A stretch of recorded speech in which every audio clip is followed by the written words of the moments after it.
seats. You could take your seats, please, and settle and everything if you want to get any refreshments, and we will start in about 1 minute's time. Thank you. Oh, that's what I need to do, isn't it? Yeah.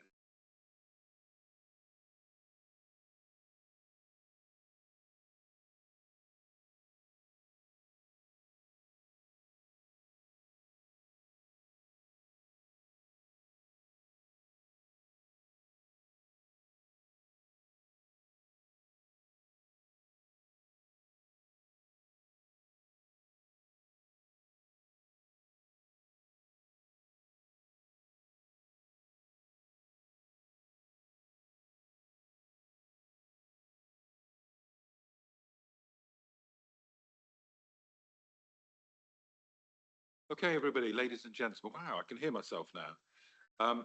Welcome to the September meeting of the Constitution and Governance Committee. I apologise for the late starting. That is all my own fault.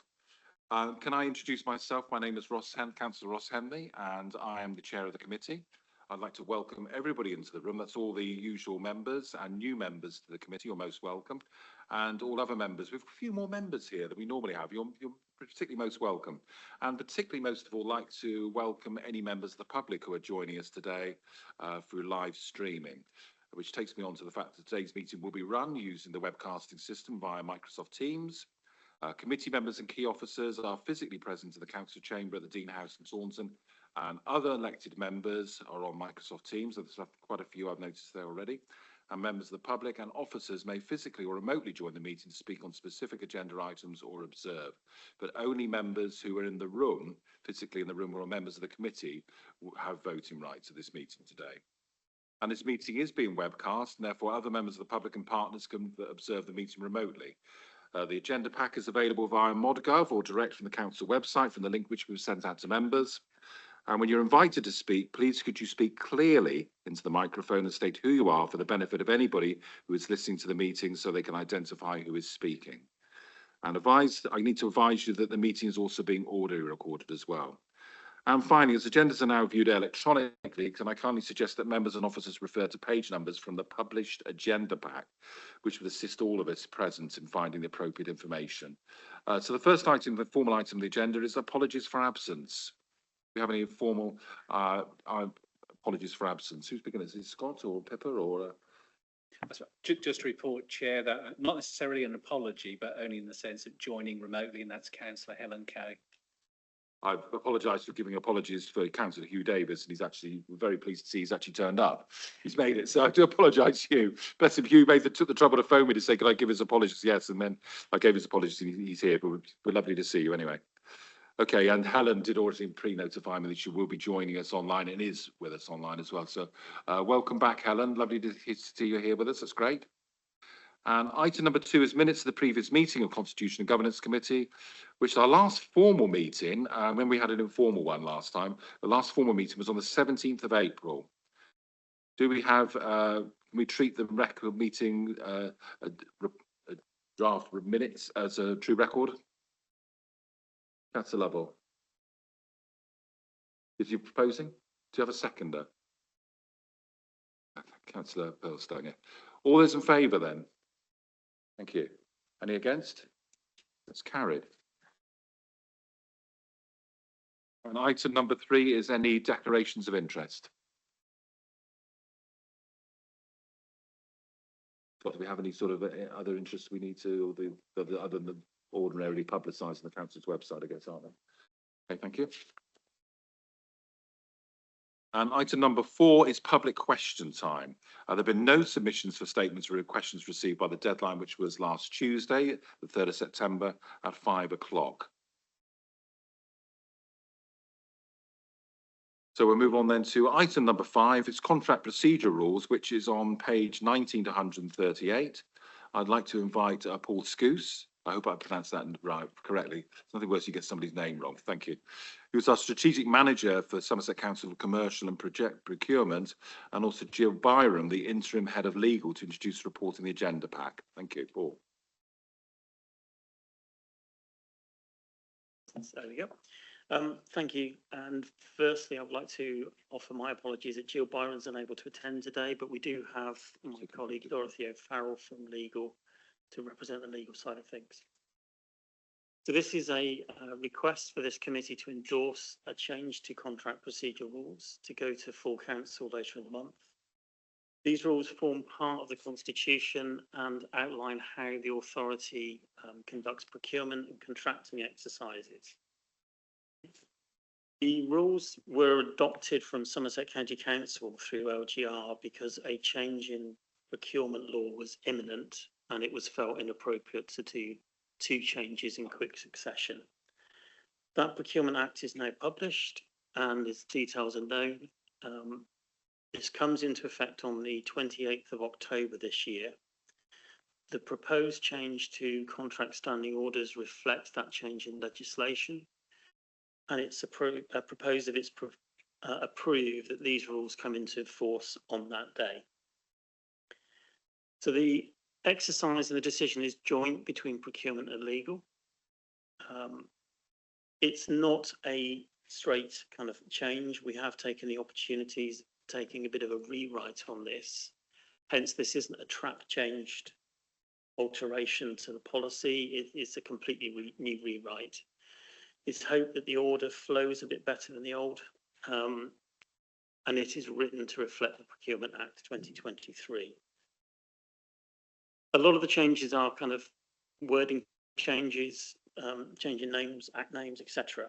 But there are a few key points that we have taken the opportunity to change.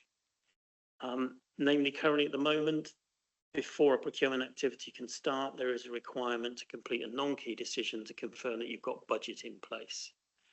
Historically, this has been a bit of an admin exercise that serves very little purpose. The requirements of the Act are such that we have a greater obligation, and we believe that going forward there will be circumstances where we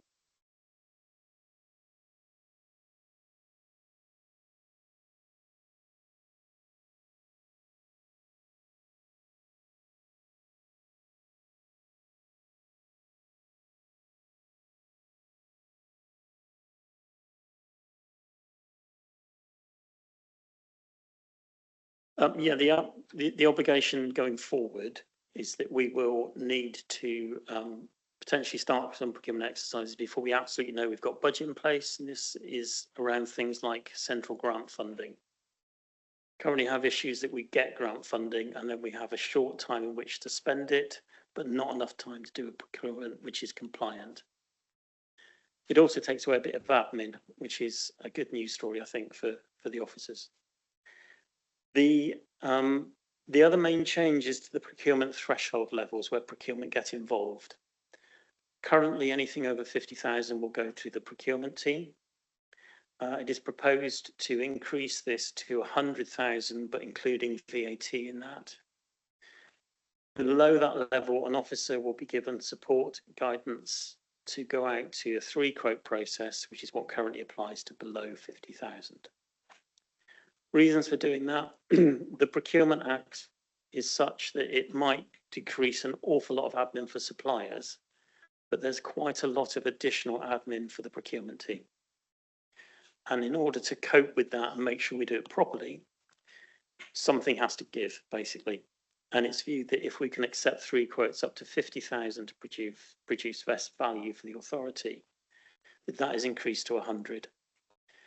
Exceptions to that are if the officer feels that the particular procurement they want to conduct is high risk or high complexity, then the procurement team will be there to assist them. Anything over 100,000 will go through procurement to make sure that we comply with the legislation. And also this feels that those are the areas where the procurement team can add a greater value because of the size of the contracts. The additional change to this is that threshold is 500,000, including VAT, for works contracts. Works contracts are by nature always more expensive. And again, this is where we can add best value.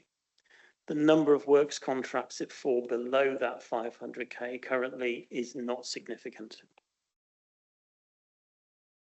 The other area where we've chosen to make some changes is regarding non-compliance. So where we breach the Act or we agree that it can be waived or these standing orders can be waived, those processes have been tightened up and will be more rigorously enforced to make sure that the authority is compliant. And that in turn reduces the risk the authority of receiving legal challenge from external parties. So those are the main changes that we're proposing to take through. The other side of things really is that you'll note on the front of this report that it covers non-public health services. To add to the fun and games for procurement, there is a separate Health Act brackets provider selection regime, which bears little resemblance to the Procurement Act. So at a later meeting, we will be taking a separate policy forward specifically to cover public health services. That impacts mainly public health, but also some services within adults and children's as well. And again, that will make sure that we are fully compliant with those very different regulations. Would have liked to have done it at the same time, but it's time pressures really.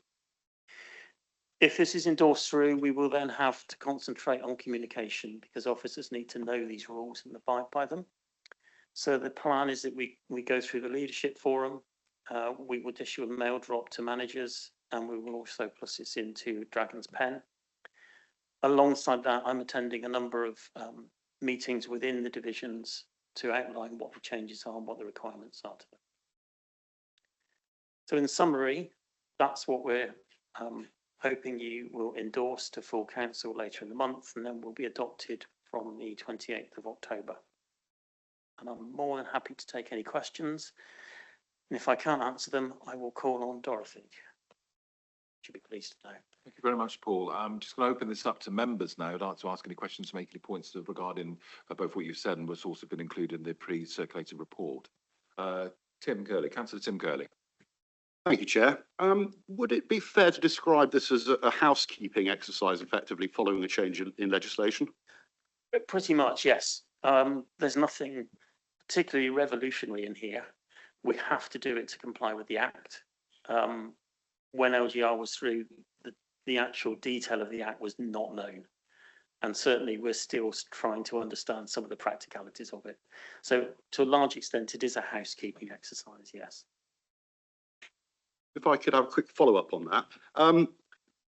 So we've got some rules for our financial emergency. Yep. I understand that they are still layered across the top of this, effectively. Yep. I wonder whether you could explain to us how that works. Yes, certainly. And that indeed helps with some of the, I won't say concerns, but around the increase in the 50,000 to 100,000. So the rules around financial emergency are temporary, so they've not been built into this document, which is envisaged to go on for some time, although we will review annually. So any purchasing item has to go through the Commercial and Procurement Board. They are there to really check whether this is essential and needed, and we'll push back on that and we'll question on that. These rules govern more the practicalities of how you do it rather than why you do it. In addition to that, the transactional procurement team check all purchase orders raised above 5,000. They will push back if a process has not been followed.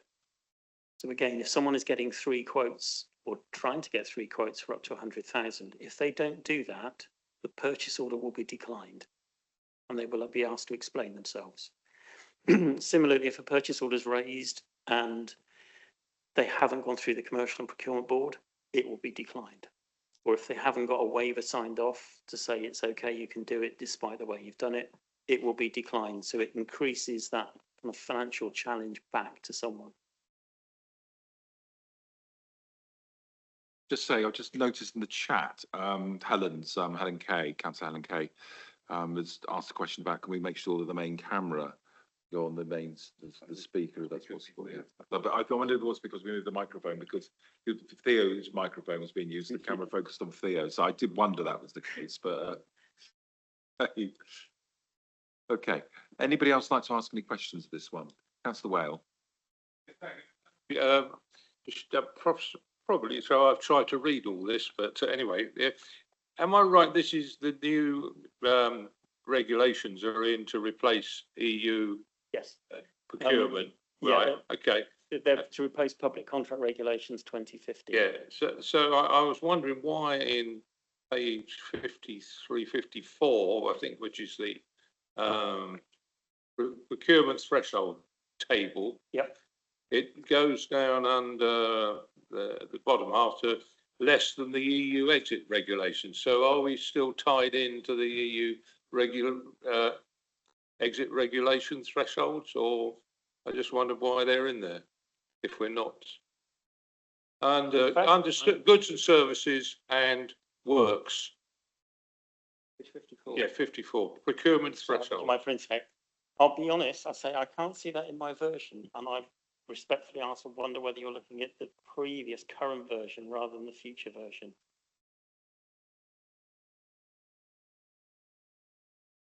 Actually, it wasn't a bad question after all. That's the old version. That should be, I think you're looking at Appendix A rather than Appendix B. I don't know. All right. There's so much of it that I I couldn't can tell you. assure Anyway, you that we've taken them out and they're not The- in the proposed version, yeah. it's not, it shouldn't be in there then. No. Okay.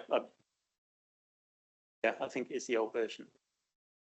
So the old version's in here as well as the new version. is Yeah, that I've right? given you the old and the new.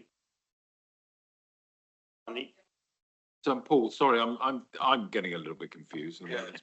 Could you just give some clarification as to what you just said to Martin, so everybody's on the same page?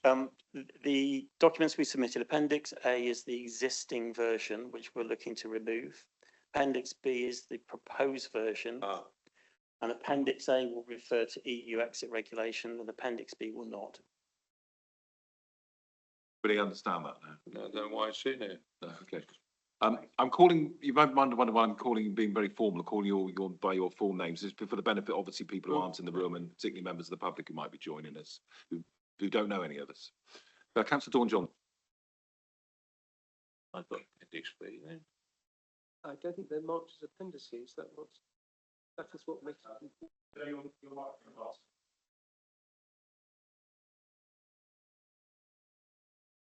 Yep, we're there. Thank you. I just wanted to check. I mean, obviously, it's only goods under 30,000 and under 50,000. Where you say you'll seek, the procurement process is to seek 3 written quotes. How often do people get 3 written quotes? Because if it says a minimum 1 is acceptable, as long as it demonstrates best value, I'm just wondering how often do people go to the effort of getting 3 quotes? Most of the time, to be fair.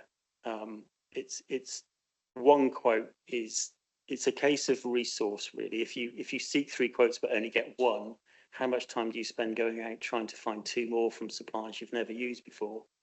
But the general practice is they will seek 3.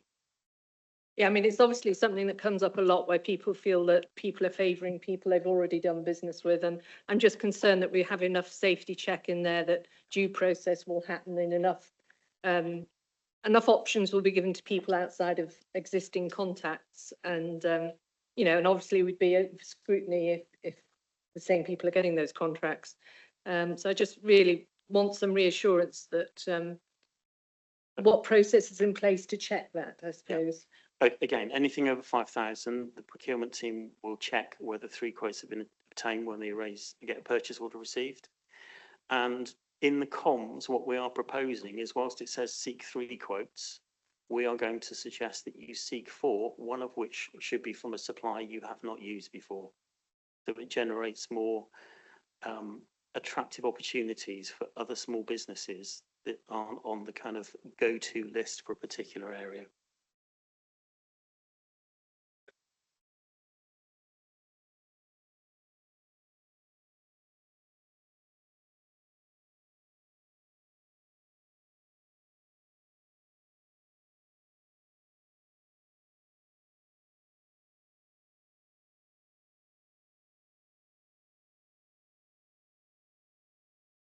It's a frequent question we get asked when we go to small business federation meetings, etc.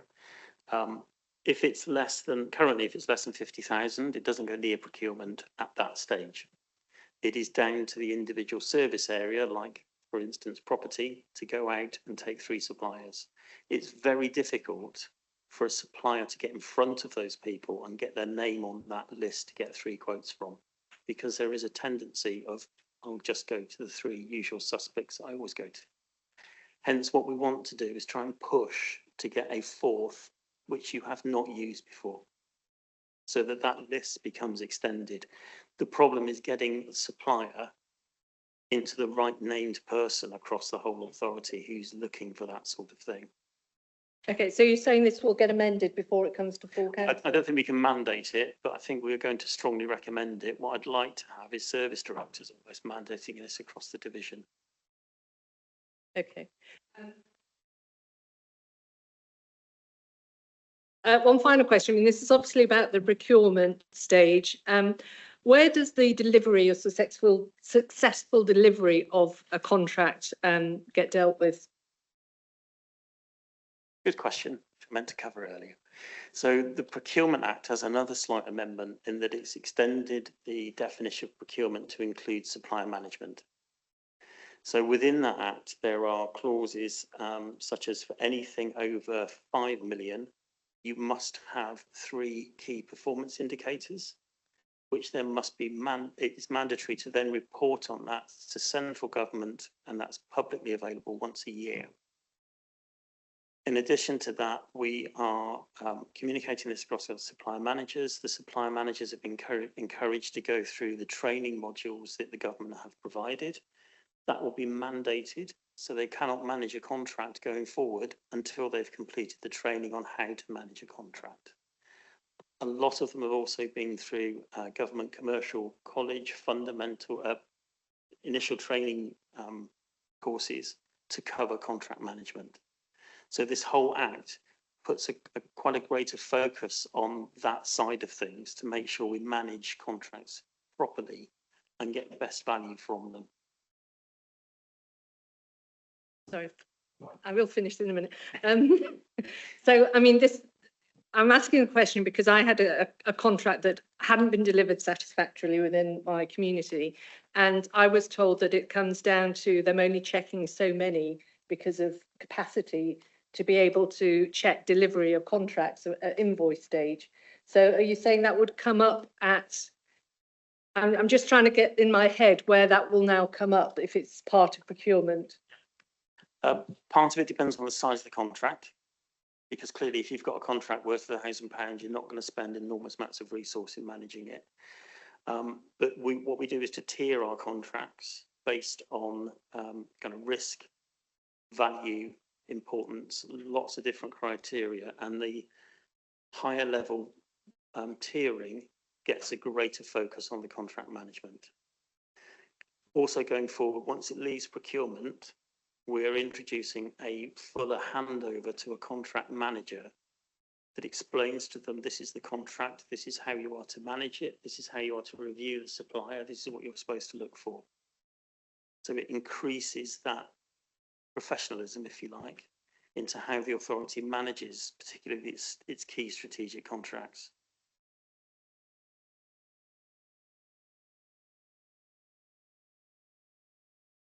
Thank you, Mr. Chairman. Just to address again this issue of the presentation of the document, should it go elsewhere?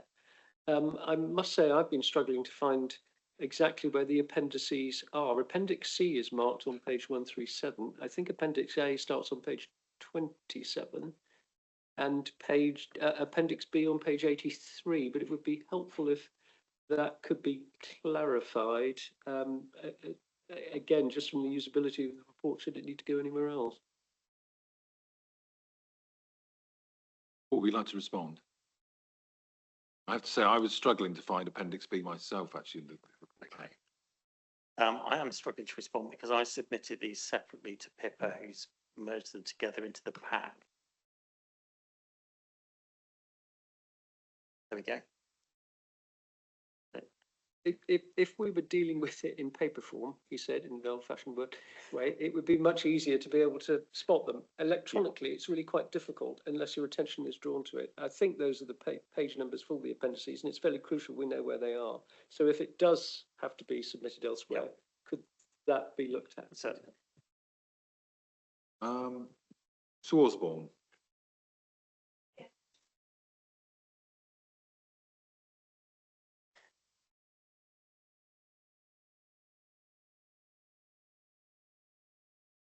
Right, is the microphone working okay? Because it seemed to hesitate when I came to hit the button. Page 100 on ModGov, point 9, Community Rights Challenge, Localism Act 211.91.92. It is saying here that if any community expresses an interest to run a local service, which I think they are now doing, and it's called devolution. And it then goes on to say that if any interest is accepted by us, it triggers procurement or contracting activity subject to these rules. So is that small paragraph going to impact on our devolution processes in terms of how we handle assets and management transfers to town and parish councils?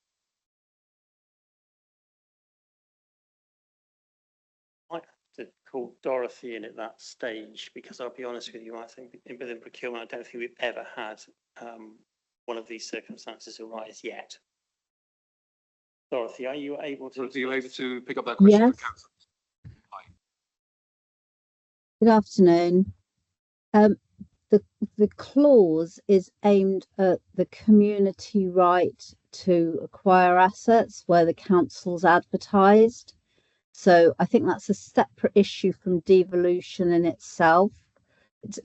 The two are related, but here we're talking specifically about where individuals or organisations express an interest in acquiring a community asset.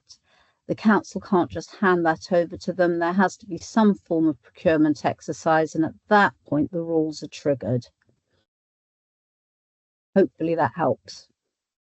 Can I just come back on that, please, just for clarification?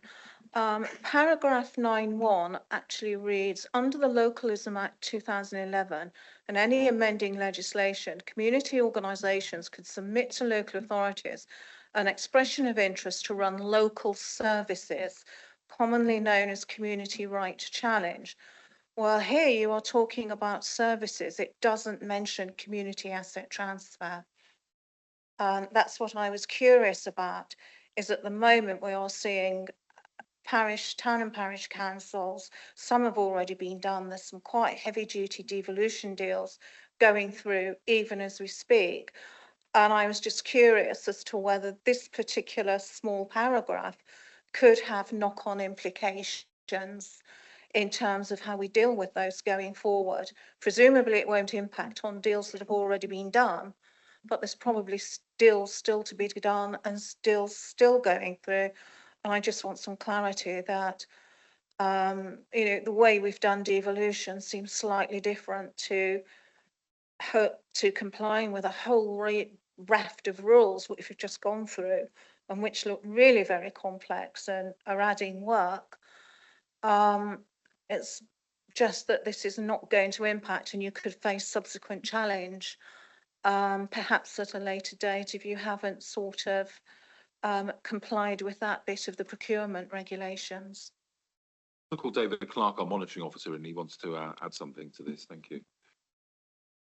Yeah, thanks, Chair. You're absolutely right, Councillor Osborne. This does cover services as well. So you'll see from the Localism Act has been in place for over a decade now. I don't think we've ever received a rights challenge. So it's a very seldom used piece of legislation. But I think the difference between the community rights challenge and the devolution work that we're progressing at the moment is where we have no intention to devolve the services. It's a service that we are providing. The community is not satisfied with that service. They can then challenge it to trigger an open procurement to seek a better solution, and they can apply through that procurement to deliver those services. Where we are voluntarily looking to devolve services, then it negates this piece of legislation here. So it's when we're not intending to devolve that the community can challenge and then trigger that procurement exercise. Where we're in proactive and conciliatory negotiations to devolve, in that it doesn't trigger this piece of legislation. Councillor Hugh Davis. Thank you, Chair. Can I guide you to page 43, please? My question is, under this procurement sourcing strategy, was this in situ in the last several years that we've had when we took over as a council or council? Can we come on that? Oh, yes, you want to come in and answer yeah. that one? Yes, the sourcing strategy has always been in place. Thank you. It has been augmented, shall we say, to make it more robust. Chair, can I carry on from where that was the first answer, please? How can you work out the value of any warehouse site that we've purchased over the years? When, I mean, when we joined up with Taunton Deane and found that they were purchasing warehouses in other parts of the country, and my reply to that I was given was, well, we made 3 million this year. Well, sorry, that's a gamble all the time, because warehouses are stocked with merchandise which either sells or doesn't, and if it doesn't, they're going to go bust. So how can we get over our strategy over that sort of thing happening again? Okay, respectfully, the purchase of property and land is not covered by the Procurement Act. It's specifically outside of that legislation. And also it doesn't go through procurement, it's handled by Strategic Asset Management. So it wouldn't fall under our remit at all. Chair, can I ask again? Continue. Have we got a notification of them what that committee's doing to look at that sort of thing? Personally, I don't have, no, sorry, because it's not within my remit at all. Surely, Chair, that's a major part of our operation, isn't it? Councillor Liz Laishnaw, do you want to come in? I'd add something to this. No, thank you, Chair. I just wanted to make the point, as part of budget setting, this council has agreed not to purchase any further commercial investments for yield. And if Councillor Davis is concerned about any of the detail, all members are welcome to attend the Executive Subcommittee for Property and Investment. Thank you. I'd like to also just point out, because I think, you know, we want to get the facts out there as well. I don't know what happens in lots of other district councils where they purchased commercial property, and apart from some of the lurid stories I read in some of the national papers and journals, where some councils got themselves in an incredible pickle. In terms of what Somerset West and Taunton Council did, except there are always risks in terms of investment in commercial property, but the project that Somerset West and Taunton did on this agenda worked out and did raise substantial sums of money to fund council services. I accept that in lots of other cases that wasn't the case, but in Somerset West and Taunton's case, it was financially successful. But I note also what Liz Laishnaw said. The world has moved on, and clearly this is not something, and she's quite right, I think, to put a rider on there. This time, Somerset Council is not going to be entering this agenda in the future. Thank you. I would have said, I think, that it would be very helpful, but I didn't get as far as Appendix C going through this paper. I've got to be, if the actual main changes were higher up in the report, makes it much easier reading. But that was all. Thank you. Any other members wish to comment? Anybody in the room? And also, oh yes, Councillor Clark. It's a question for Paul, of course. The main changes in the Act that are described as being necessary, one of them is increased transparency, and Somerset Council promised to be more transparent. What does that statement actually mean for us as councillors, and what does it mean for the residents that we look after? I'd like to pick that one up. Okay. The transparency rules under the Act are huge. These are items that are published on central government repositories. What I'm going to try and list them off now as best I can. So we have to publish a list of all pipeline procurements coming up over 2 million, 18 months in advance, and we have to do it every year. So that highlights to suppliers opportunities to give them a better chance of actually getting ready and looking to bid for opportunities coming up. We have to publish every tender that's issued on a central register that is open to everybody, again, to encourage competition and encourage new suppliers to get interested. We have to publish every pre-market engagement done. So if we've got a service area that wants to talk to suppliers saying this is coming up, we'd like to know how to do it, that has to be published. We have to publish all award decisions. We have to publish contract copies of anything over 5 million. A full copy or redacted copy of the contract has to be published. We have to publish any amendments to the contract. We have to publish when a contract is terminated early or at the end of its term. We have to publish performance. I'm running out there. That's a fairly big list. Those are all mandatory. Now, most of this is aimed at suppliers, to give suppliers greater opportunity of understanding what the authority is doing, to get their act together to see if they want to bid for opportunities as they come up, which will then stimulate local growth, we hope. Scanning the room, any other members wish to comment? I don't have any indication any members online either wish to comment. Can we therefore move to the officers of the recommendation which has been moved forward, which is that the council considers the review, which we've done, of the contract procedure rules and recommends proposed amendments which are set out in appendices B and C to the full council meeting on the 26th of September, later this month. Dawn. Can I just suggest that the amendment you mentioned going to full council for the fourth independent contractor is definitely something this committee would like to support. Will be able to encompass that? Yeah. Yeah. Yeah. Yeah. Do members feel supportive of what Councillor Johnson's suggestion as a rider to the recommendation? Councillor Osborne. Yes, if Councillor Johnson is putting forward that as a proposal, I'm happy to second it because it could be a very good way of bringing in fresh blood into the contract process and encouraging newer businesses. So I second. Quickly, just repeat what you're proposing to amend. Is that okay?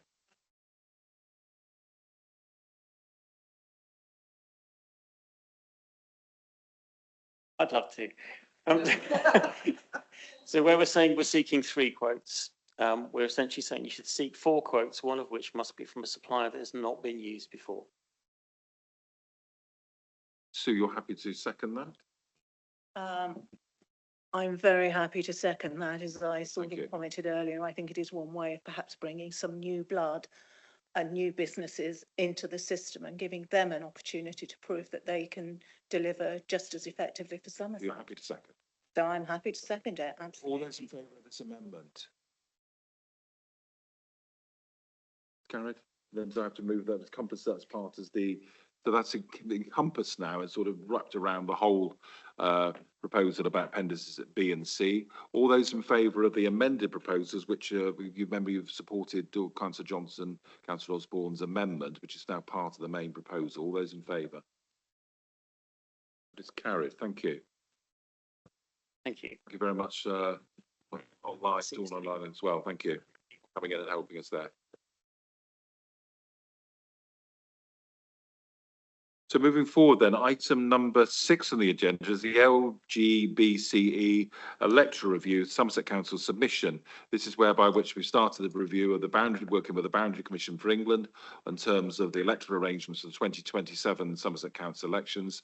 Reminder, at this stage, We are merely looking at the size of the council. There'll be ample opportunity at later dates for us to discuss the warding arrangements, potential ward names, is this parish in with the right community? All that wonderful, exciting stuff we can look forward to in the near future, in the next few months. But at this stage, we are focusing on our own council's submission to the Boundary Commission about what we would like to see the Commission consider as an appropriate level of number of members for the council post the elections in May 2027.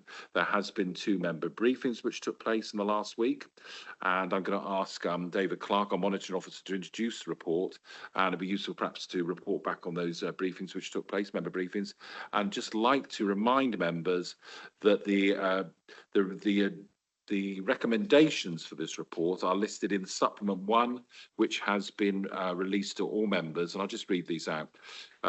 The committee will be recommended to review and agree the proposed council-side submission to the Boundary Commission for England and consider whether to report the council submission to the full council meeting on 26th of September for information. So it is our position as this committee to sign off and actually agree what the council submission to be, to make a recommendation, which will be then voted full council later this month. David. Thank you, Chair, and thank you for that useful summary. I wasn't intending to go back through the history and background of this. I think this committee is well versed in how we've got to this point. But just to remind everyone that we had group leader and all member briefings that took place in November of last year from the commissions themselves. Political group leaders have met and discussed the consensus approach to a council submission, and the suggested figure that came out of that was for 96 councillors. And following that point, officers have been drafting the council size submission accordingly, looking at what we believe is the number of members that the council requires in order to deliver services in the future. So the draft submission that's before you will has looked at key substantive areas, the wider national and local policy context, local geography and demographics, the role of the councillor within the council and how the local governance operates and how councillors contribute towards that, as well as the role of the councillor within the community and other outside or partnership bodies. Also looked at technology and social media and how that influences the role of the councillor. And we've done a significant amount of data collection in terms of population numbers, distributions and projections, because this council size proposal is not just a point in time. We're looking to future-proof it for at least the next 5 years. We've looked at our own, as I've mentioned, our own internal governance arrangements around the number of committees, internal outside bodies and partnerships that we contribute to, as well as our significant number of parish councils that I know you all support. So we have 279 of those within the council area at the moment. And again, importantly, we've done some neighbouring or family group peer review with councils who are of a similar context or size or location, looking at their governance arrangements and councillor numbers themselves. So all that work has led to the submission, or the draft submission that you see before you. We're pitching at the 96 number, and we've, as I said, we've done that comparison exercise with some of our neighbouring and peer council authorities. And so we're in a very similar ballpark where we have similar situation or similar population numbers, being in that sort of 90 to 100 ballpark figure as regards the number of councillors moving forward. So what the proposal is, as I said, to reduce the number of elected members from 110 to 96, which is approximately a 13% reduction in our councillor numbers. What this would provide is an average of 4,600 electors per member based on the current electorate. Looking at our projections up to 2029, that would increase to over 4,800 electors per member.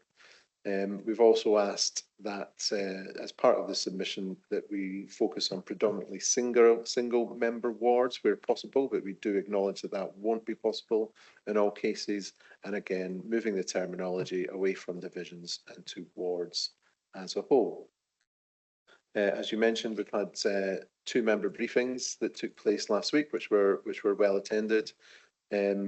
and ask for any feedback from members to feed into the committee's considerations today. But the draft report's before you, and I'm happy to take any other further questions. Thank you. Thank you. First off the mark is online, Councillor Peter Seeb. Hi, Peter. And then Councillor Johnson in the room. Thank you, Chairman. I think there's much about this to be welcomed. I have a query though.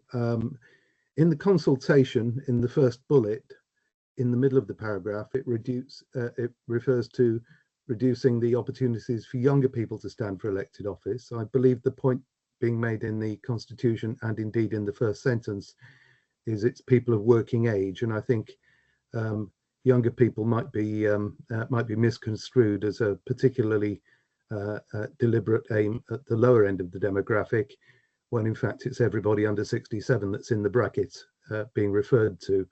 So I just think that I would ask the committee whether they would be happier with working age people rather than younger people, to be more inclusive. And the same phraseology appears in the summary at the tail end of the paper. Thank you, Peter. David, do you want to answer that one?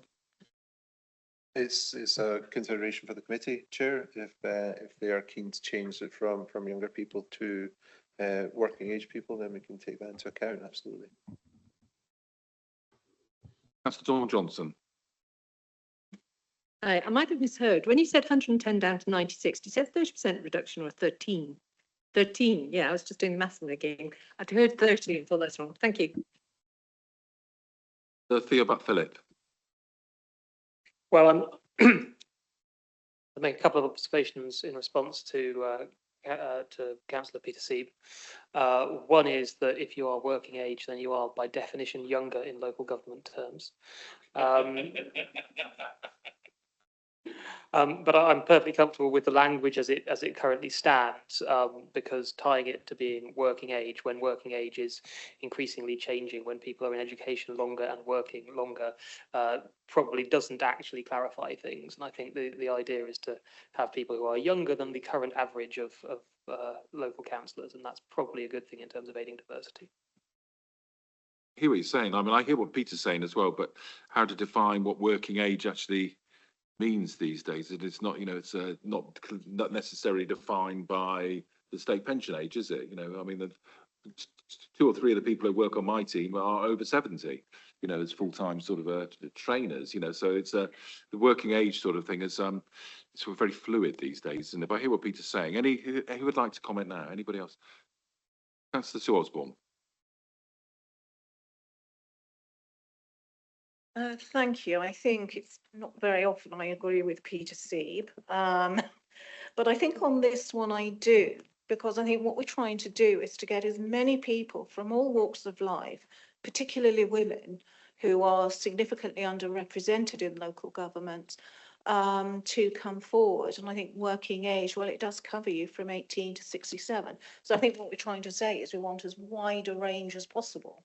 And maybe working age covers that, rather than being sort of specific to one group. So I think that's why I would support that change too, that we're maybe saying working age, because it does feel a more inclusive term than saying that someone's younger or older, because all have something to offer.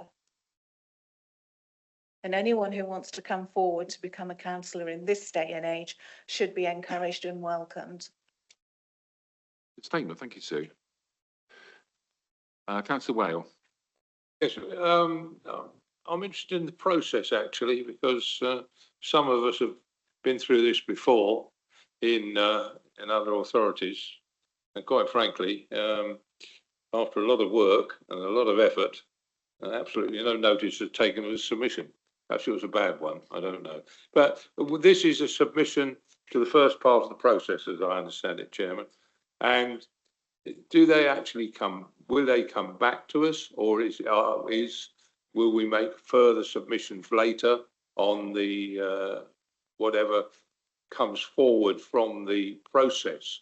But as I say, I'm a bit suspicious of the whole thing, having had a very bad experience with it last time round. So Can someone explain the process to me, please? David, you'd like to explain the process?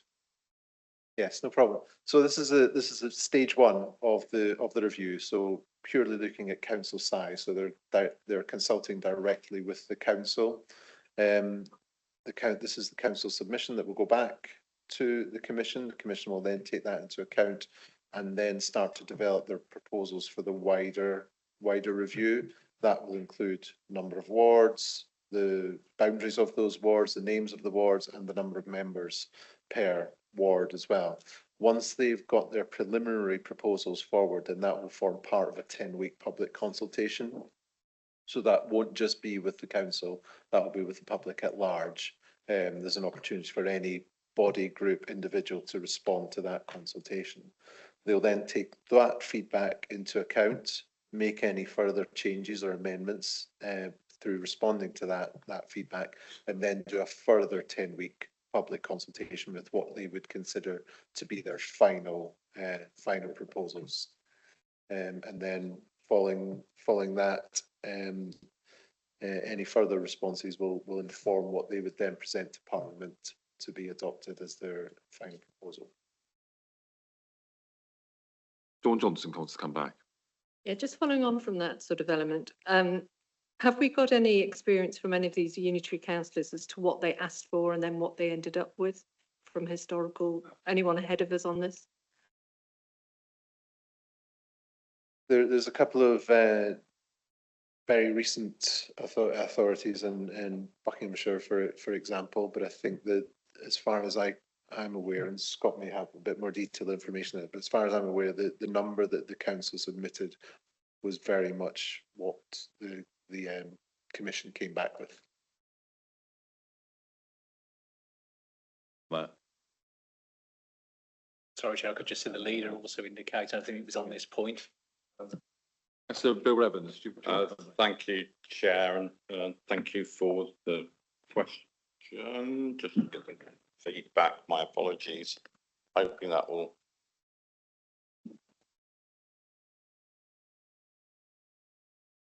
So my understanding is that those councils, and this is from conversations with the Local Government Boundary Commission for England Chair and Chief Executive, both formally and informally, is that where councils have approached them with a cross-party consensus of the size of the council and with a good justification in terms of governance, those submissions have been listened to and acted upon. And so when we're looking at the table, you've got comparator councils like Buckinghamshire, Cornwall, North Yorkshire, Somerset, and Wiltshire. My understanding is that those councils that have had reviews have formed that cross-party consensus and got what they asked for.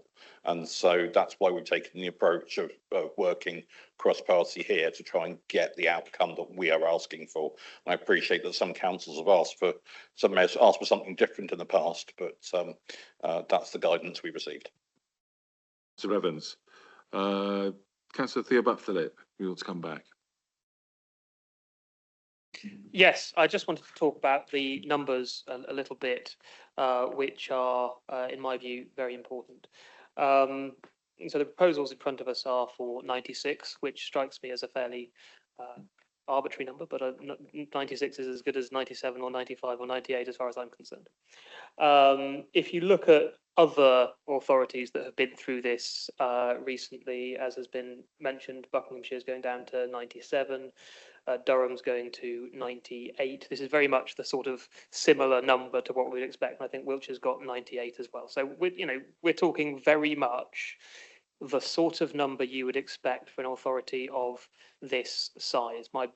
My recollection is that the guidance is that it should be somewhere between 30 and 100, which is quite a big range. And I think 30 would be, I'm sure we'd all enjoy representing divisions 3 times the size of what they are. I think Councillor Pugsley in particular would enjoy visiting all the parish councils of the whole of West Somerset.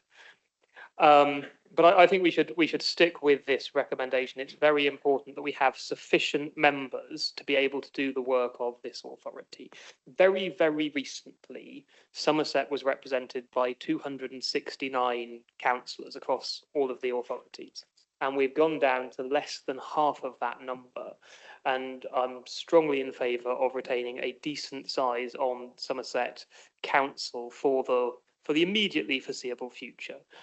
There's a lot of work doing representing our communities and our residents.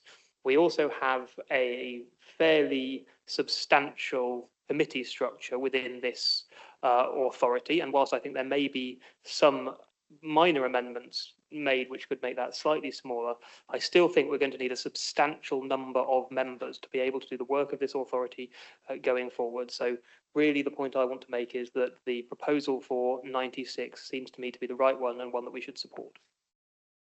Yeah. Sue, you want to come back? Yes, please.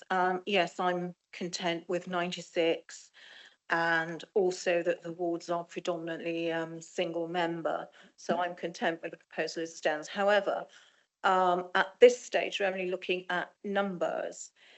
Are the only submissions acceptable to the Boundary Commission? Is it only accepting Somerset Council submissions, or will other groups or party stakeholders be able to feed into that if they so wished? David, can you answer that question? Is it only the Somerset Council allowed to submit, or is there any other interested parties may submit at this stage? Yeah, at this time, the Commissioner consulting with Somerset Council. That doesn't preclude Somerset Council submitting multiple responses, so they could do it through individuals or through political groups or such like. But it is only Somerset Council that's being consulted at the moment. And in response to that, as I explained, the group leaders met and sought for a consensus approach. So it is looking like a single submission. Okay, that's fine. I just wanted some clarification on that. And before the phase 2, I just want a bit of clarification here.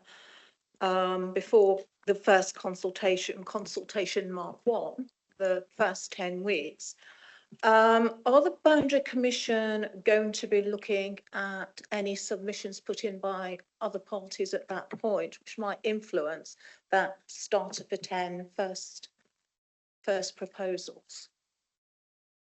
Or do they just produce a map with some numbers on it and then it's a free-for-all, for want of a better term? Yeah, because it's a two-stage consultation, so we'll do 2 public consultations. They will take that feedback after their first proposals. So yes, they won't be seeking any feedback before they publish their initial proposal. Okay, that's fine. That clarifies that. So in essence, they are going to take all the numbers we've given them, all the information, all the evidence. It's all going to come out in their proposals, and then it will be up to everybody else to comment on that, plus or minus. I think, sorry, David, I think that been through a number of these boundary reviews at county council level and district council level, what was happening, I think it pretty much encapsulates that, Sue, is that once the size of the council is agreed, then the commissioners go away and they'll present detailed proposals in terms of warding arrangements and ward boundaries and a narrative to explain why they looked at things and, their raison d'etre for why they came to some of these decisions. Then it's opened up to a public consultation period of 10 weeks, and the world and his relatives and anybody else and interested parties can have that opportunity then to challenge, to submit their own proposals, ask any questions, and then after that, that proposal, that the window closes, then after a short period the commissioners come back and then present their final proposals, which and I know Martin had said, and I've seen some odd decisions there, and it can be brutal, and sometimes we don't get what I want on that, but I have seen proposals in each of the commission reports that I've been involved with where the commission has listened and has changed their initial proposals to different proposals which might have been submitted by one person or by multiple parties. And I have seen, on the final report where the commissioners said, we consider the evidence of, they actually would name a member of the public and say we thought this was a very interesting proposal, and they've amended it to that stage. So it's not just merely a rubber stamping exercise at that point, but they have to be based upon the electoral reasons, community-based, and also in terms of the wider support any of those proposals has, the more likely they are to become accepted, and they have to fit the criteria as well. But David, is that a million miles off there, I hope? No, that's accurate. The only thing I was going to add, Chair, was just in the original timetable, that initial 10-week consultation was scheduled for May next year. The whole process has been delayed by a couple of months as a result of the general election. Whether the Commission tried to pull that back and stick to the 10th and stick to the May timetable, or whether they let it slide into summer, but obviously doing public consultation during the summer has its downfalls as well. We're just awaiting, we'll have to wait for their feedback on that. Pugsley has been waiting very patiently to speak for ages. I know when Philip was talking, your face was saying when they're going to represent wards maybe 3 times the size as present. You think, welcome to my world, Stephen was thinking.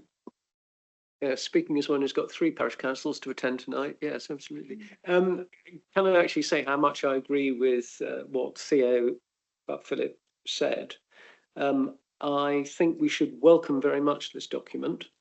I applaud the considerable degree of agreement there evidently is across the democratic spectrum of the authority. I think that's a great positive, and I think we should recognise that.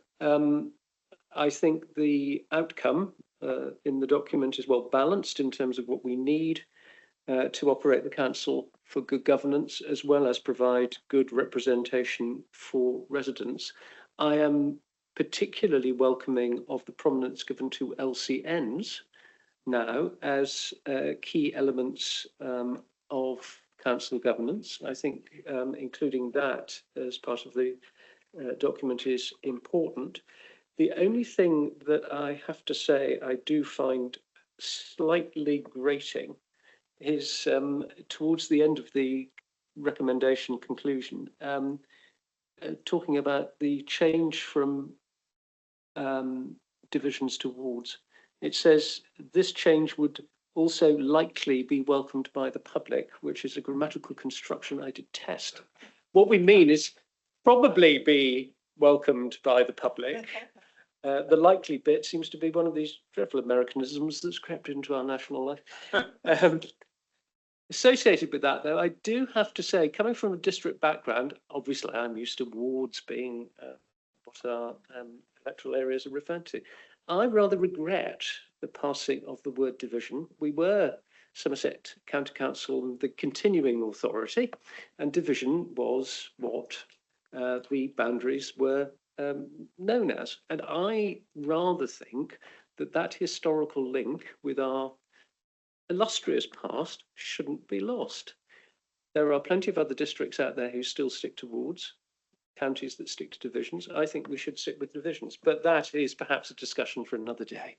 Thank you, Mr. Chairman. I don't disagree with you actually on that, but that's just my personal opinion.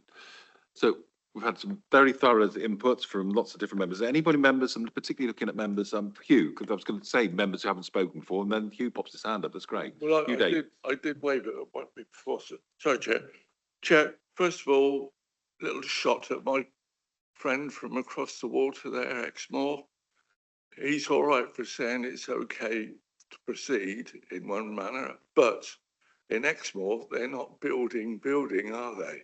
I mean, they're saying, watch at Willerton, we're going to have 2,000 people in next to no time. So it's extra work, and here we are reducing. My other really worry is our wonderful staff of this county. And the more we're going to have on our plate and we're trying to pass it on for help might be there, but when are we going to get it? And it's not their fault. They're under pressure.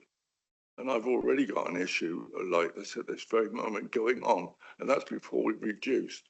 So it's all right of saving money, but we're just going to have people saying, I don't want to be a councillor anymore because of the aggravation they get and not the support. But I understand why you good people are doing it, and I'm just sorry that that's going to happen, because my little vote won't change it. But you must take into consideration the staff, Because there's less of us, the more pressure comes on the staff, I'm afraid. Thank you, Chair. Sue, you want to come back? And then Theo. It's not on Hugh's point, but it was something that was raised at the briefing, and it may just, and it's not for now, I appreciate that, for another day. But there was mention that as part of the boundary review, you can review your parish, town and city council boundaries. And there was the aspiration to do that. So at what point is that going to come onto the table? And at what point should we be informing parishes that this may well happen? And for some of them, it may be an opportunity to bring forward perhaps thoughts that have been going on for some time. In terms of smaller parishes coming together or parish meetings, joining up with established councils. I do think we need to give the parishes a heads up on this so they can give some thoughts to it and it doesn't come as a bolt from the blue after the end of the boundary review. Any comments on that? Absolutely willing to commit to doing that publicity and that kind of heads up as Councillor Osborne described it as. It will very much come down to a question of capacity because it is a mammoth undertaking to do a county-wide community governance review. It's something that we have an aspiration to do, something that we want to do, something that probably need to do as well. But that's something that would be a review that's led by Somerset Council rather than the local boundary commission. So we would be looking at our own resources and capacities in order to do that. But we do recognise the need for it. And Councillor Osborne, if you ever want to have a chat with anybody from the Taunton area about how much fun a community governance review is, I'm sure they'll be more than happy to wax lyrical about just how exciting and fun that was. But that's not to say it's not I think the parishing of Taunton Town Council gave a very good idea of that on quite a larger scale. But I mean, one of the concerns is that any parish that wants to do anything different, even down to changing its name, currently has to go through something that seems a process that takes forever and a day, whether you want to change your name or amalgamate. And I was just wondering whether this provided an opportunity for parishes that have been thinking about change to maybe be able to do it, and that a governance review by Somerset Council might be not a simpler way or a more streamlined way of doing it than just ad hoc here and there, which also takes council time as well. As you say, I think we've all seen the fun and games in inverted commas that can go on with this, and that some parishes will want to engage and some will go absolutely no way.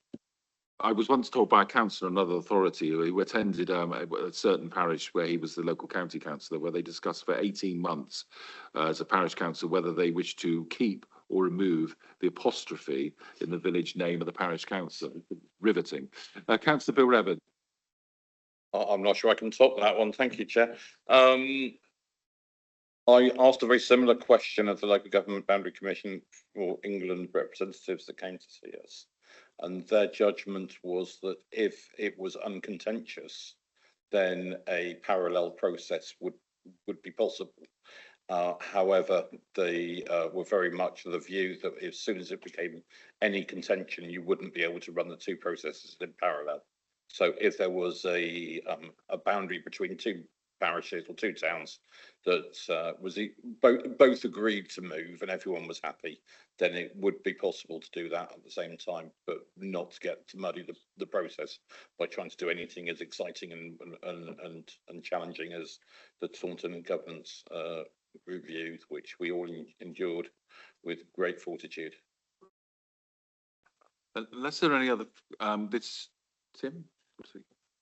Yeah, thank you, Chair. I was just going to come in at the end. I was just going to talk about why I thought 96 was the right number, but Theo has done that far more eloquently than I would be able to.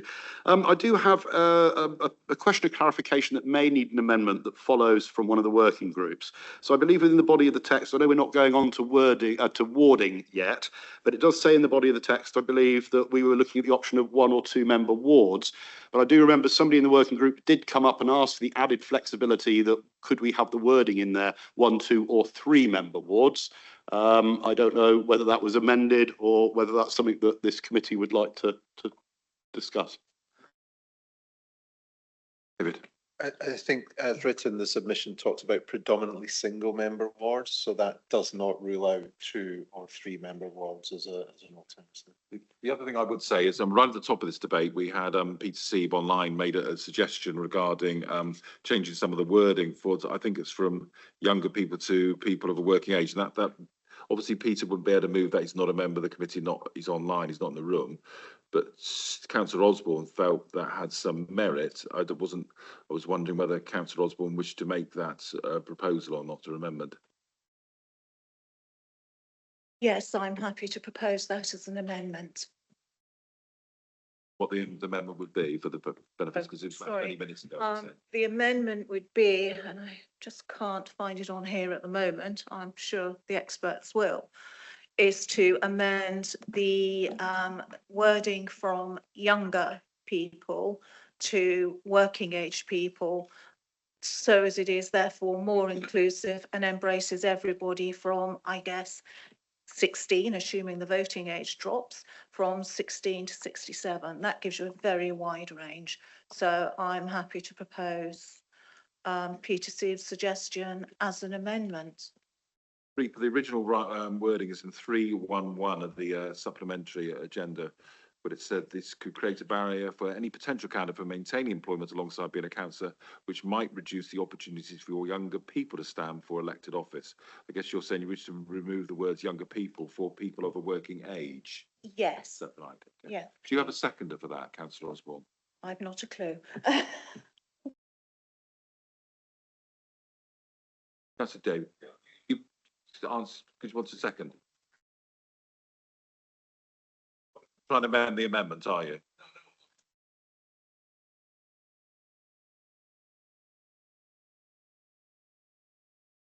To second Councillor Osborne's. You are Councillor Lovell, yes? Okay. All those in favour? Then we've got to speak to the amendment. Absolutely. I take a counter view to this amendment. I think that the messaging is really important here, and I think we have an aspiration here to try and drive the demographic downwards, to try and actually have younger people. And I think by changing this, we actually very subtly change the emphasis of the messaging. It's almost saying business as usual. We've got lots of people within working age. I just think it makes it much, much clearer by saying younger. I just think it shows the aspiration of the council. Thank you, Chair. Okay. So, and also that the wording of 311, I guess we changed the wording of 5.4 under qualities, where it says the limited ability of younger councillors, that the limited ability of councillors of a working age as well. So we have a proposal by Councillor Osborne, seconded by Councillor Lovell. All those in two. I come back on that. I think the perception is that working people by implication will be younger as well. I know we cover a very wide range.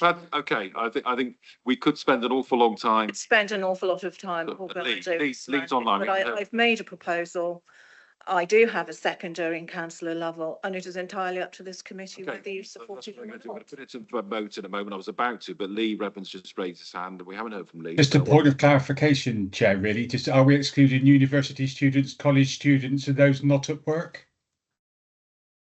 That's a point well made. So we have a proposal from Councillor Osborne, Councillor Lovell. All those in favour of the amendment? All those against the amendment? That is clearly lost. So we go back to the main, Theo. I should have raised it earlier. Just have one quick point on page 153, summary and conclusions. It starts, the executive have concluded in consultation with the other political groups and senior officers, and then talks about the numbers. I'm not sure that accurately reflects the democratic process that's been through to come up with this this response, and perhaps it could just be reworded to reflect that this isn't the executive that's decided it, it's leaders of the groups and the Constitutional Governance Committee on behalf of the council. I'm flexible about the exact words, but I just don't think what it says is what actually happened. David, are we happy to amend that? Yeah. Thank you.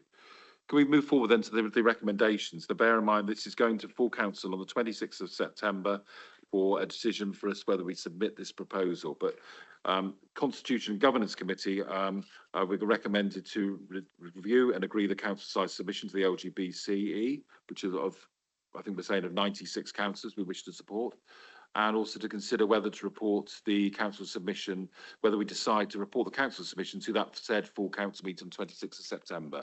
I will propose that we do submit a submission of 96 councillors to be looked at and voted on at full council. And I would also propose that we would like to report our submission to the full council meeting for information.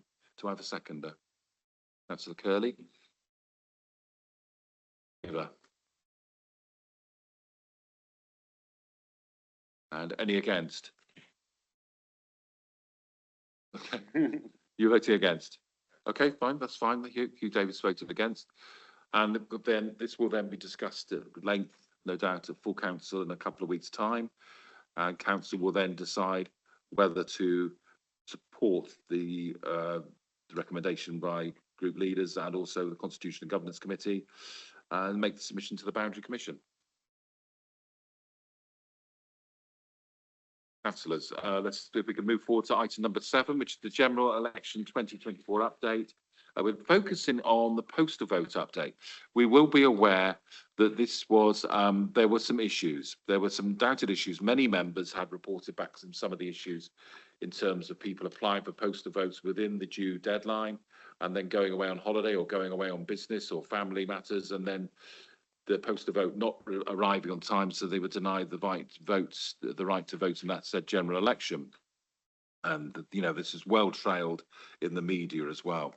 And also the second part of this report is the voter ID requirement update. Now, myself and Tim as Vice Chair, we're very keen to bring these items forward because this is the first general election in terms of where members of the public were compelled to bring photographic ID to the polling stations, and we wanted to find out how many people had turned up to the polling stations without the necessary ID, and even more importantly, how many people returned to those polling stations with the ID and voted. We did have some information. In fact, Somerset was the very first place in the country that trialled this on a big basis nationally last year, the Somerton Broome by-election. It was the first parliamentary election in which voter ID was the legislation was tested. We did have a report back to Constitution and Government later last autumn of that, but we wanted an update on that. And Stephen Lake is here, our Electoral Services Officer, and Peter Stanyon, the Chief Executive of the Association of Electoral Service Administrators, to introduce a report, including the agenda pack. Stephen.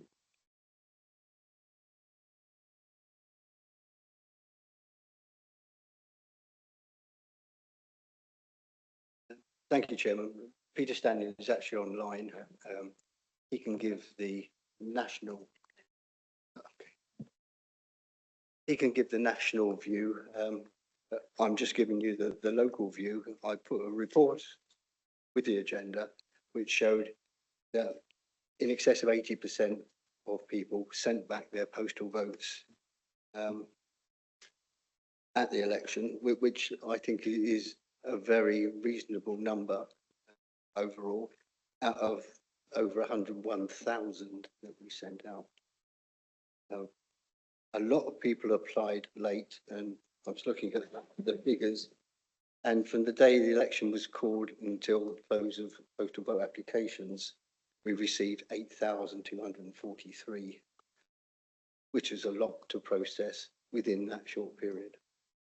Given that we're also processing a number of people from overseas who registered to vote for the first time because of the change of legislation there. And we actually sent 530 postal votes overseas, of which we got 339 back. So I think these are reasonable statistics. I can't tell you totally what the national figure on postal vote returns is, but I suggest that this is a very reasonable return that we had within the 7 constituencies that Somerset was actually administering. Perhaps you'd like to get a national view from Peter. Yeah, Pete, really welcome, Peter. Thank you very much for joining us this afternoon for this meeting. Are you able to, later on in this agenda item, are you able to talk to us about the voter ID implications as well? And if you can, could you just talk about the postal vote implications at this stage? Or are you able to report back later in the report on voter ID as well? I can do both. Thank you, Chair. So I mean, I've got, in terms of the voter ID, I'll deal with that in the second part of the Thank you very item. much, Peter.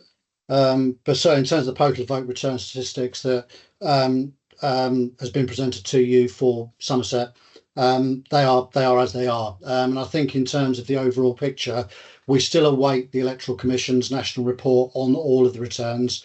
In fact, when it comes to the second part of the item, they're actually issuing their report on voter ID at midnight tonight. So you will see the actual statistics. I've seen an embargo copy, and I can give you a hint as to what is in there without giving you all the actual details. But as far as postal voting is concerned, I think one of the context is putting into context the figures that we're dealing with here for your particular patch, 82%.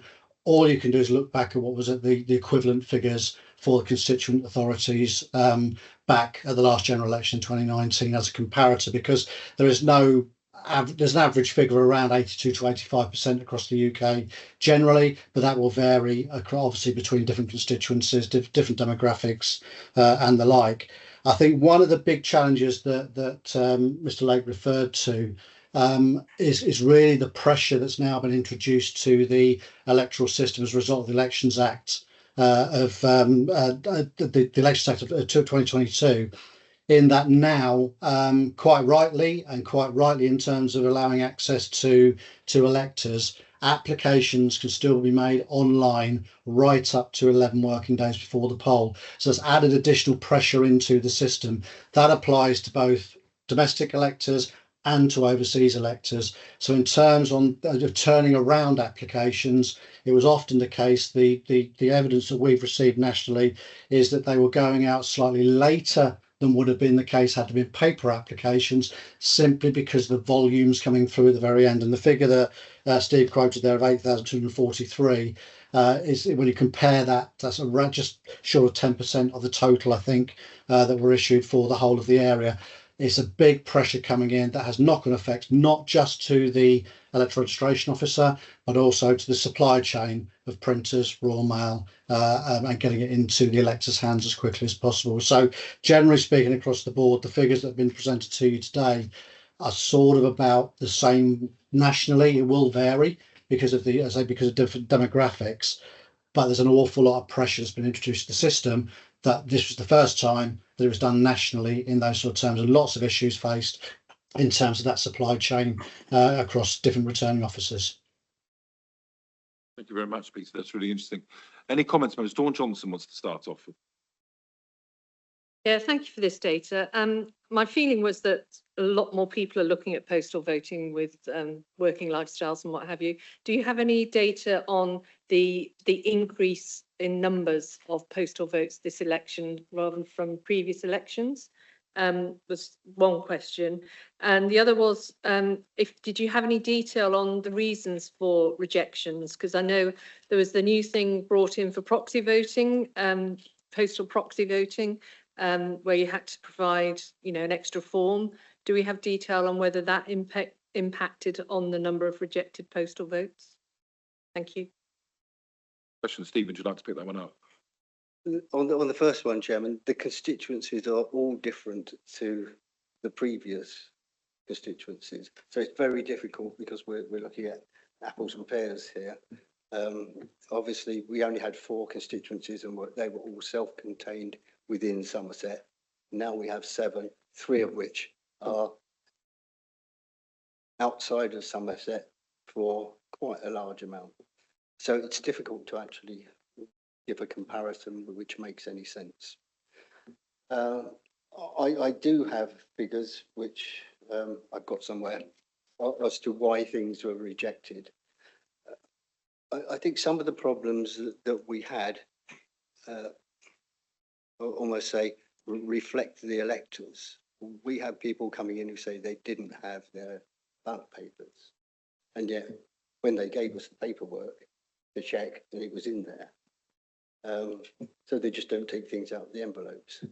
It's amazing the actual issues that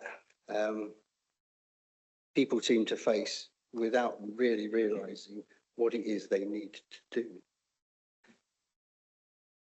So a lot of previous issues were reduced.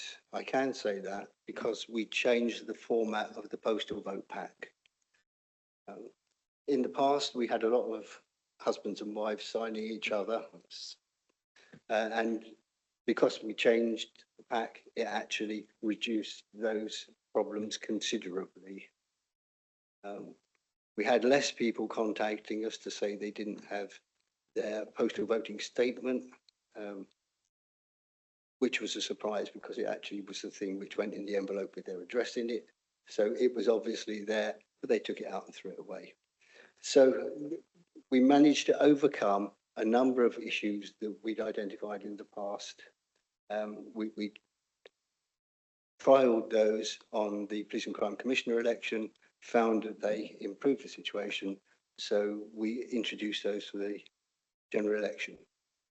Clearly, and it affected political parties as much as us, the timing of the general election did create enormous problems in terms of staff pressure and the way that things are now delivered differently. Because the government now has its website where people can apply to register, apply for postal votes, apply for proxy votes. One of the issues which came out of that, and it's slightly bizarre, if people apply to go on the register, there is a period of time, 5 days, in which other people can object to that registration. That means that people don't go on the register straight away. However, if they apply at the same time for a proxy vote, let's say, and this is a true example in this case of a young lady who'd gone to live abroad, was registered with her parents, and quite rightly registered as an overseas elector because she was now abroad. So she registered online and she registered online for a proxy vote. Because it's done automatically through the government website, that proxy vote immediately got attached to her current registration. That registration was then cancelled 5 days later when she was added to the register, so she lost her proxy vote. In the old days, on paper, we would have had the common sense not to do that. But because it's electronic, we can't see it. So a number of issues were caused by the change to the way the government has made things easier, but it's also created a new set of problems which we didn't really have time to assess and realise that were actually happening because we don't see it. Can you just explain the process when somebody's registered online? How does it come to you? Because I had some people who had registered for postal votes and didn't get their forms until it was chased up. And it almost seemed like some got lost somewhere. And I understand that you can't give trend data based on the constituency changes, but I just wonder, could you give some indication within Somerset of what proportion of people are postal voting, of all voters? The second question is 20%. Our postal voters. We had just over 500,000 voters altogether, and let's say 101,000 were postal voters. When people register, they can register for proxy votes, they can register to go on the register, and they can register for postal votes. It works in two ways. If people register online, that information is automatically uploaded to us. If they apply on paper, we then have to extract that information from their application form. We then have to scan that application form, crop their signature, and then upload it online so that it then come back to us from the government. So introducing this improved system for electors has increased the problems for administrators at our end. So we have less interaction with the electors, more interaction with the electronics system, if I can call it that. So, and it's the same for proxy votes, etc. But and you have to remember that in the past, we also were not dealing with voter identity certificates, because there are another thing that we have to do. We have to look at every application for a voter identity certificate. We have to look at every photograph. We have to crop it down so it can just do the same thing as you see on a passport. We have to make sure that the people are on the register. So there are a number of additional things that the staff have to do, which they never had to do before, which is why there was such an enormous pressure, not just here, but across the whole country. Where I know, because I talk to staff regularly, I know Peter's nodding because he knows as well. Staff are working till 11, 12 o'clock at night just to process applications on this super new government system, which is supposed to make things easier. It doesn't make things easier in the office. It might make things easier for the public. Can I just check then, in terms of financing that extra staff hours and extra workload on councillors, is there any way you can petition that, you know, more funding supports any elections going forward if you are going to have this increased workload and increased movement towards postal voting? Wouldn't that be nice, Chairman? Applications for postal votes, applications for proxy votes, applications to go on the register are the responsibility of the electoral registration officer. Nothing to do with the election, and therefore the council has to bear that cost.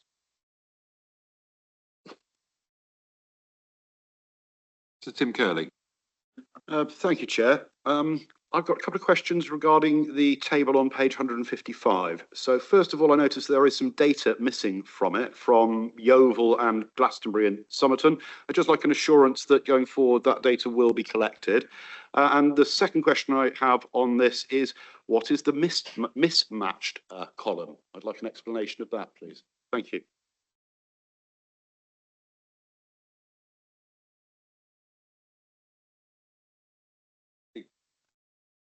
Okay, the first one, we can collect the data. We had to employ 2 additional outside staff to actually help us through this election because we were very short-staffed.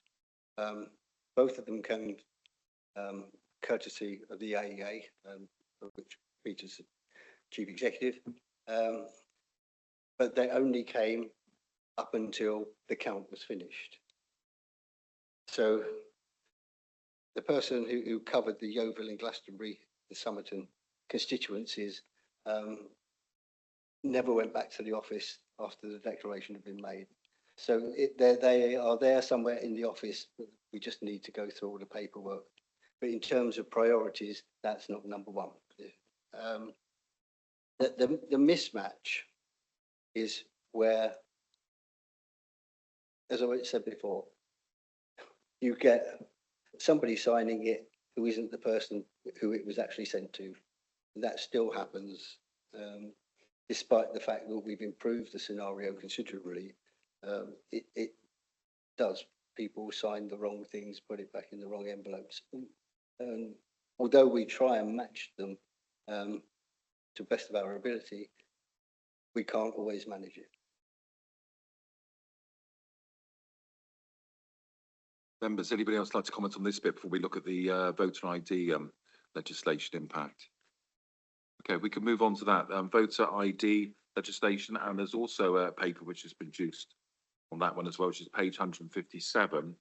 Steve, and then I'm going to call Peter. Do you want to quickly introduce this one and ask Peter to give his advice on this one as well? I think generally the figures are low. I have to admit, I probably expected higher figures than we have. But as you well know, Chairman, I've said many times, one person not being able to vote is too many. Still hold that view, and I don't like anybody being turned away from a polling station. But the legislation is the legislation, that's what we have to adhere to. But I think the figures in the end were relatively fair and low, Yeovil being the highest at 24 people turned away, which I thought quite a low figure in overall terms. Peter might give up. Peter, have you any sort of anecdotal evidence of what's been happening nationally as well on that one of interest? Yeah, well, just to say, I'll point you towards midnight tonight when the Commission's report on voter ID is released.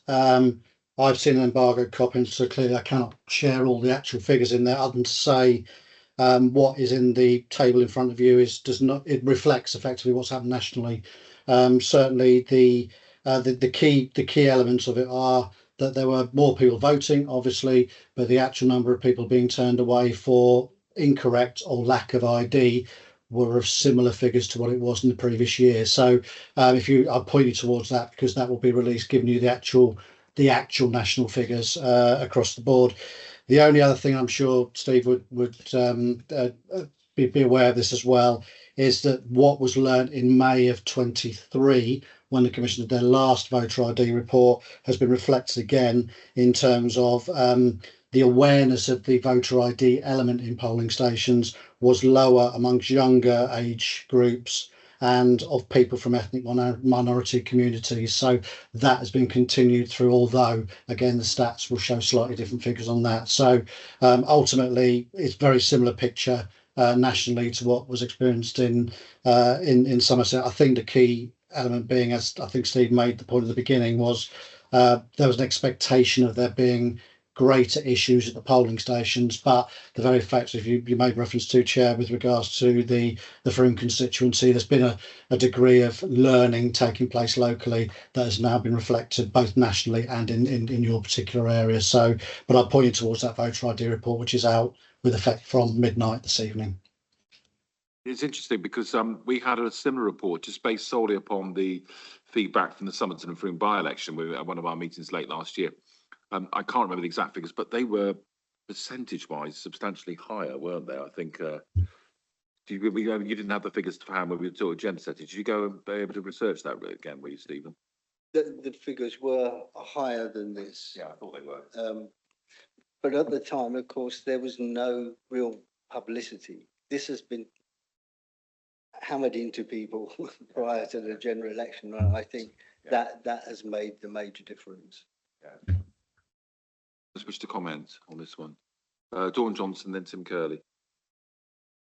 Yeah, just in reference to the line which says the number of polling station electors who applied for but were not issued with a ballot paper by close of poll.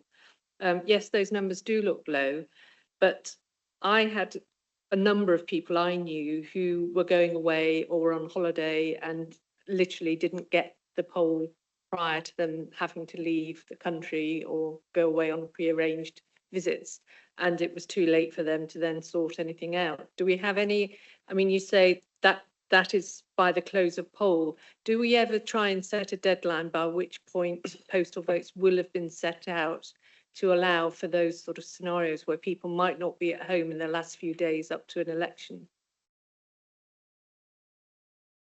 Chair, if I may, there is a closing date for the application for postal votes, which is 11 working days before.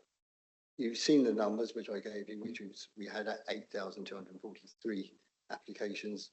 So the later people apply, the later obviously we send out the postal votes. Well, it is a very time-consuming operation to actually create a unique pack for every elector, because it is all personalised. It contains their postal vote details, it contains elector number, etc., etc. It's a massive undertaking when you're producing 101,000. So we can send postal votes out probably up until 6 days before, because once we've got them in, processed them, made sure that they're accurate in terms of their applications, Then we have to send it to the printers.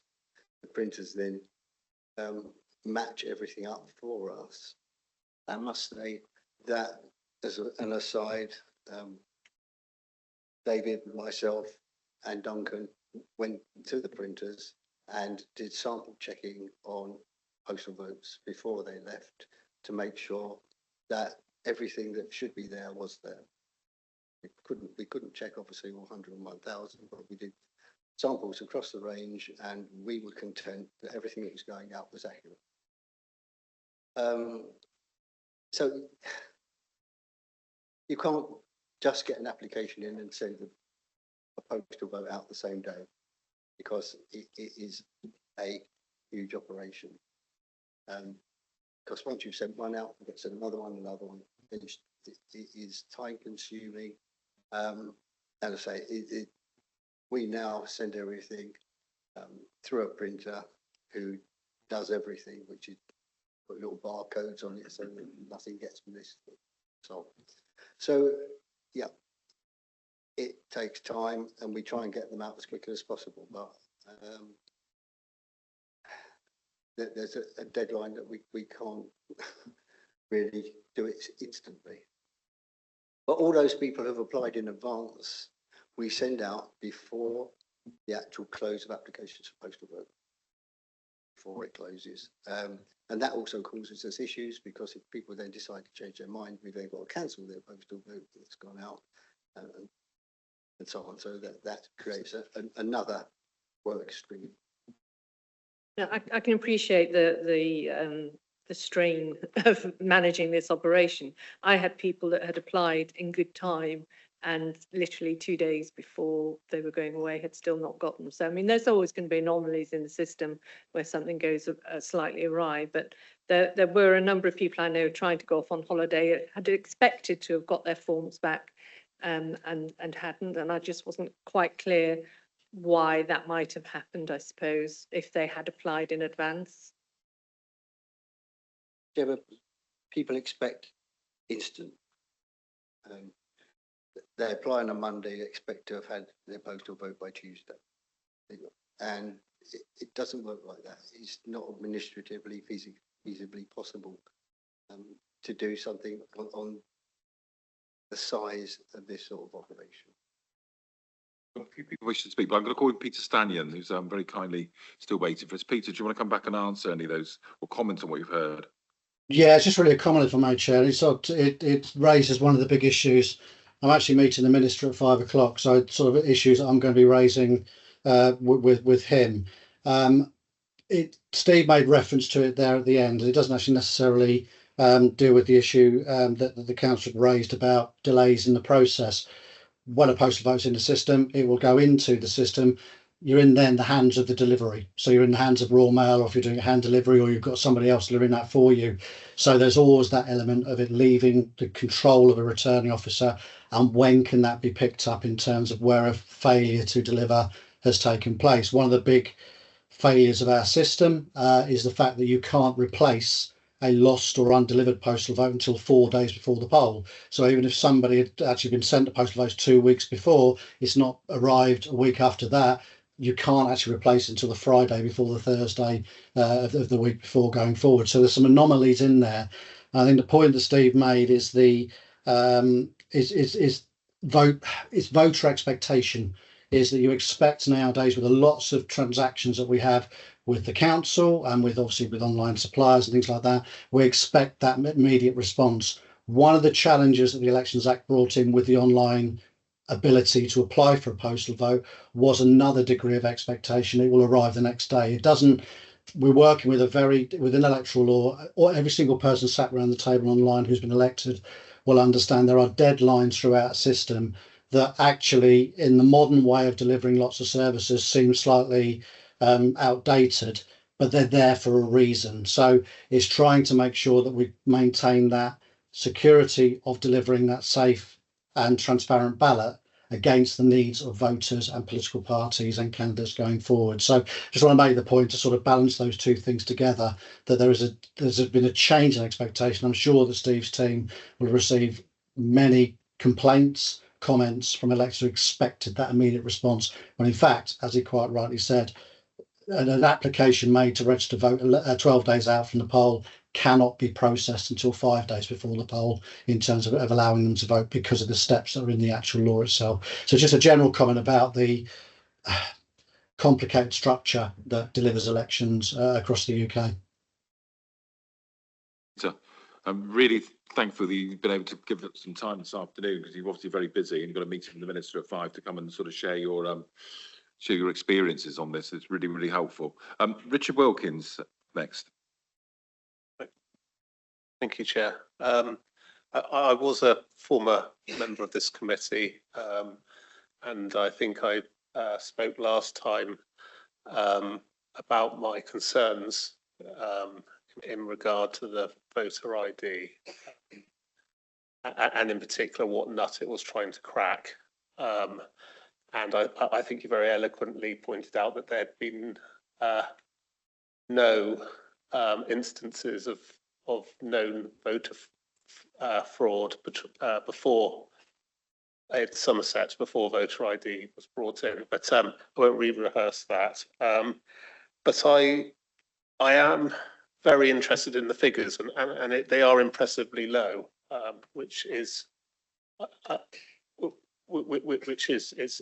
to our credit in explaining the issues, the issues turning up. However, I have to say, certainly anecdotally, my concern is what the figures don't pick up, and what they don't pick up are the people that are put off from voting or even going through the process in the first place.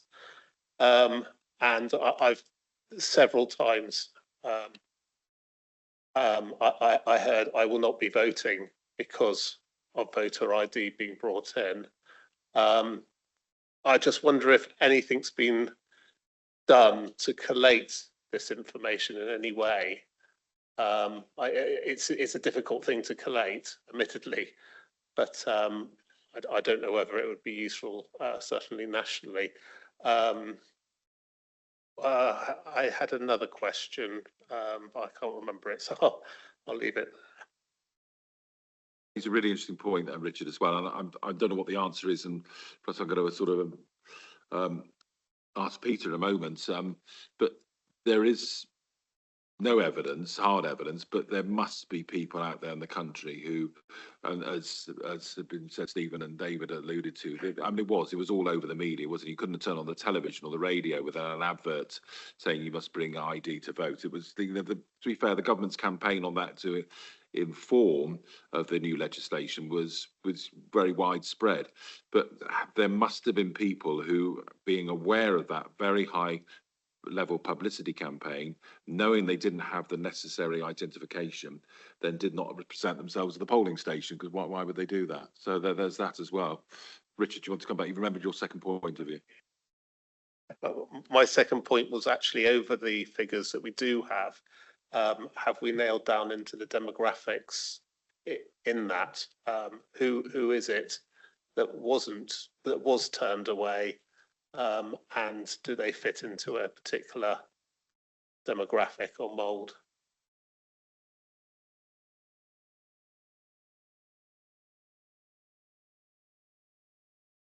The answer is, Chair, we have no clue. It's not. Can I just ask Peter on this issue about this? I mean, is this something which is ministers are aware of, or something? Is there going to be any chatter with ministers about?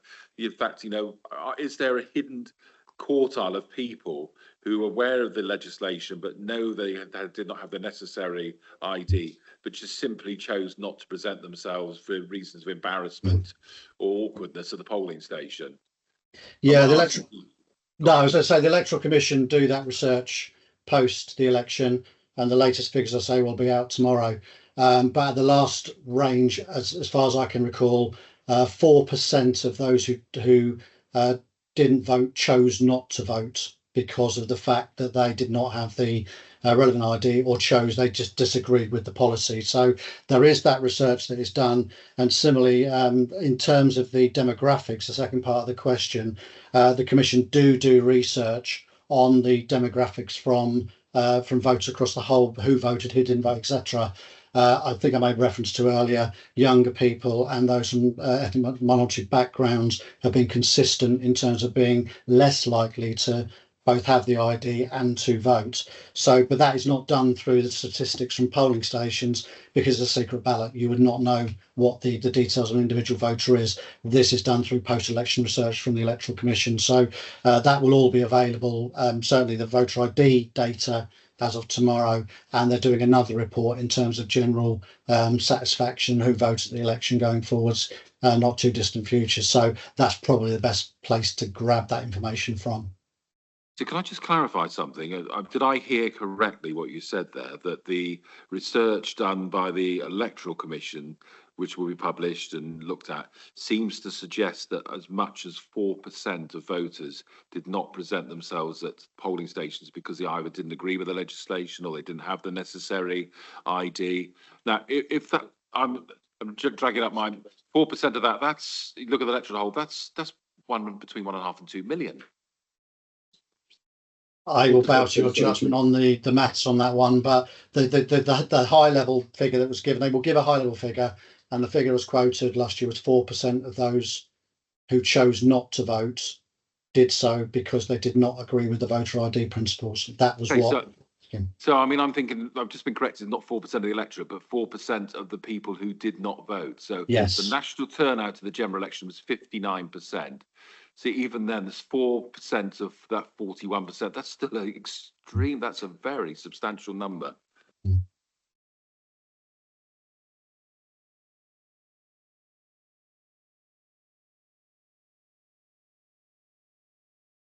Thank you. One of my questions has been covered. The other is feedback. Let's see if that works a little bit. So I'd like to move on a little bit to proxy voting, which is not necessarily covered in this. Do we have any figures for proxy voting? Could we have those at some point?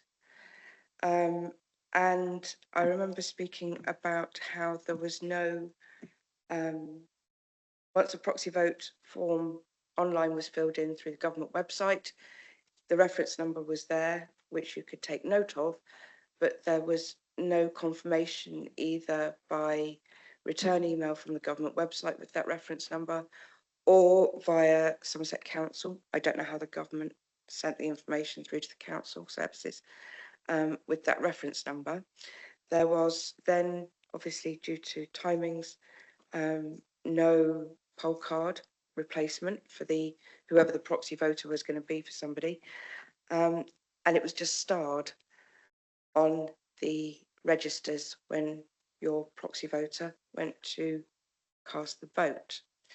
Are there any considerations for changing that system so that the person who has registered for a proxy vote is made aware of those reference numbers to make sure that it's all clear, or a replacement card,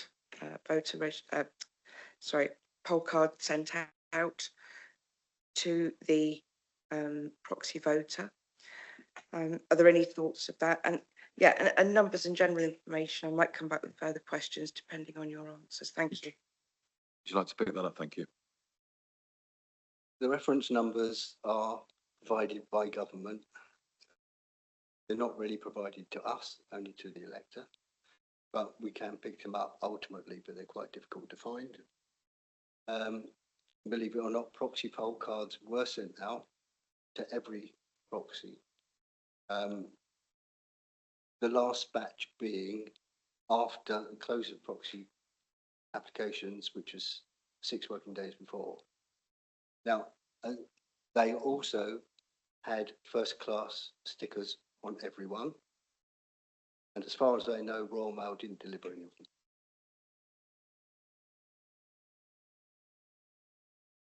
So Royal Mail didn't deliver a single one?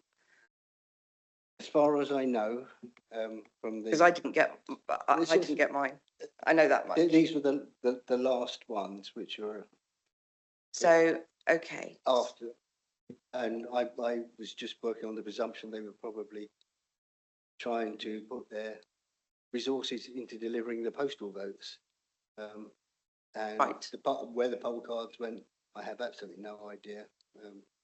Yeah, okay. But Uh, they were, as I say, they were all printed, well, produced, printed, and had first class stickers to make sure they got them. Has that money been yet? Okay. I applied for a proxy or a good somewhere in the 10 to 15 days before the election itself, and the poll card was not received. So I don't know when the last batch was sent, but I don't feel like I would have been in the last batch. So I'm not entirely sure that that it was just the last batch that wasn't delivered. But it would be interesting to know how many people did actually sign up for a proxy vote, which I'm sure is something we could possibly look at. And if there are any sort of push in terms of getting those reference numbers through from central government in order to, or whether you could request for that service to at least email the person who's just applied for the proxy vote, so they know that it's confirmed that it exists. Because I didn't know until my husband turned up at the polling station technically and said, "Yep, you're good to go for your good lady," and off we went. So it was a little bit of a, was I going to get my vote or not? Thanks. As always, Chairman, apart from very few people, i.e. those who are registered anonymously, you don't need a poll card to vote anyway. And that applies to proxies as well as ordinary voters.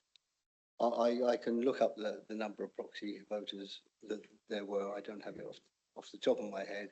It's a relatively small number compared with postal votes, obviously. I can't say whenever we hand anything over to Royal Mail, postal votes, poll cards, whatever, where they go. You know, once they leave, we're entirely in their hands. Wants to add to that?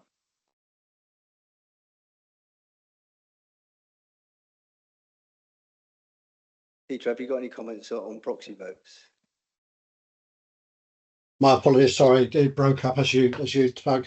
No, other than to say that proxy votes are minimal in terms of numbers compared to postal votes. But yeah, the process is there's an acknowledgement, poll card goes out, so the proxy themselves and the individual elector should know what the arrangements are. But as I say, I've made reference to earlier, once we're in the Royal Mail system, it's out of the control of the returning officer. There are pockets of issues with Royal Mail. Equally, they work very well in other areas. So it just really depends on the postal service in the individual area. So what Steve's mentioned there is the system as it stands. May, do you want to come back? Peter, is it possible from your area to inquire as to whether emails can be returned to the person applying for a proxy vote digitally, as you have to? You chuck in your email address and there was no return to confirm that your proxy vote had been accepted. Whether it's legitimate or not is another matter, but that the process has been followed. I did not receive, nor did my proxy voter receive any sort of notification. Obviously, as we mentioned, the poll cards didn't arrive for us. So having that sort of reference sent back via the government website would be really, really helpful to confirm, and in order to actually follow through with the local council to make sure that you do have your vote available, even if it is small numbers. Yeah, certainly I can raise that with the Government Digital Service, who are responsible for the online system. For applications to register, there is an automated response given saying it's in the system and you will hear in due course. Steve made reference to it earlier. There was some clunkiness, I think is probably the best way of saying it, with the back end of the registration, so the absent voting systems. I will check with colleagues to see that something like that is on the list of enhancements that they will introduce, but that will be in the hands of Government Digital Service because they operate the system. But very, very good suggestion I'll take forward on your behalf. Thank you very much. It's been really thorough, interesting discussion. I'm going to allow one more person to speak and then we're going to move on because my fault, we've gone substantially behind time. Sue Osborne, and then we will close this one. Thank you. Just a couple of points. The first one is looking at the stats for people who were initially not registered for a postal vote. It's very noticeable that Glastonbury and Somerton was much lower than contemporary authorities, possibly because they've had a by-election and I think a number of by-elections in that constituency. So it's people know that, and I would imagine as we go through that those numbers will drop there.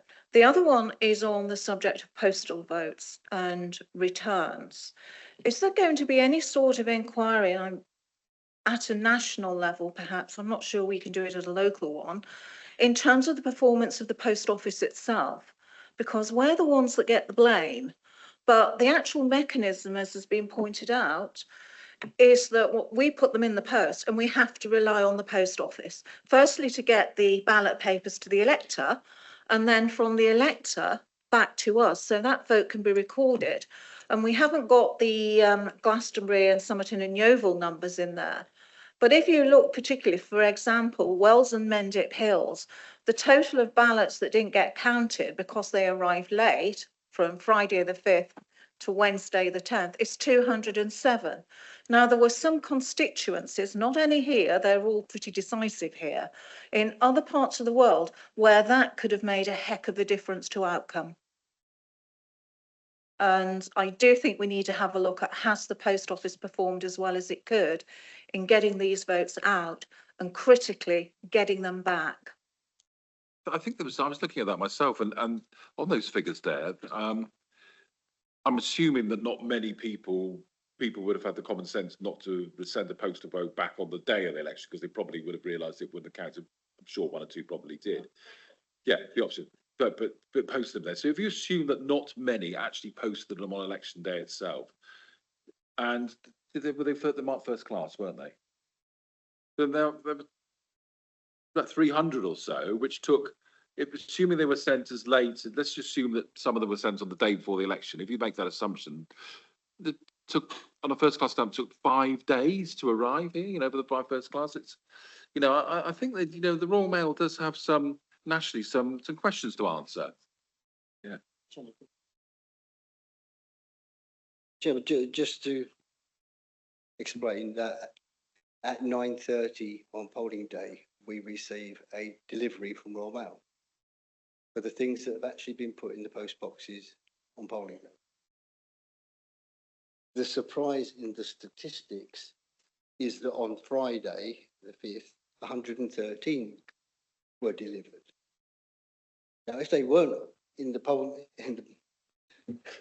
in the pillar boxes, the 8:30 at night or the previous day, where were these? Where have they come from? And that is the sort of worry. We pay nearly £1,000 to have that delivered, and it doesn't really seem to produce the sort of result that one would have anticipated. And the service we were getting for the Royal Mail, I'm going to say this again, I attended the opening of the postal votes on more than one occasion down at Willerton, and I was told that the process was, the agreement made with Royal Mail was, those postal votes would be delivered for the verification counted by 9:30 in the morning. Both times I attended that, they were delivered well over an hour later than the agreed process by the Royal Mail. For which they were paid? Yeah. Can I thank Stephen and I think it's really confirmed a lot of some of the thoughts that we have about this process and whether not with the council in terms of our concerns about what happened with Royal Mail. And the biggest thing I'm taking away from this is the fact that yes, there were very low numbers, thankfully, of people who didn't who turned up at the polling station who lost their, their vote. It's this hidden number of people amongst that 41% of people who didn't vote. So the Electoral Commission is right, and those figures are anywhere near the 4% assumption that they're making.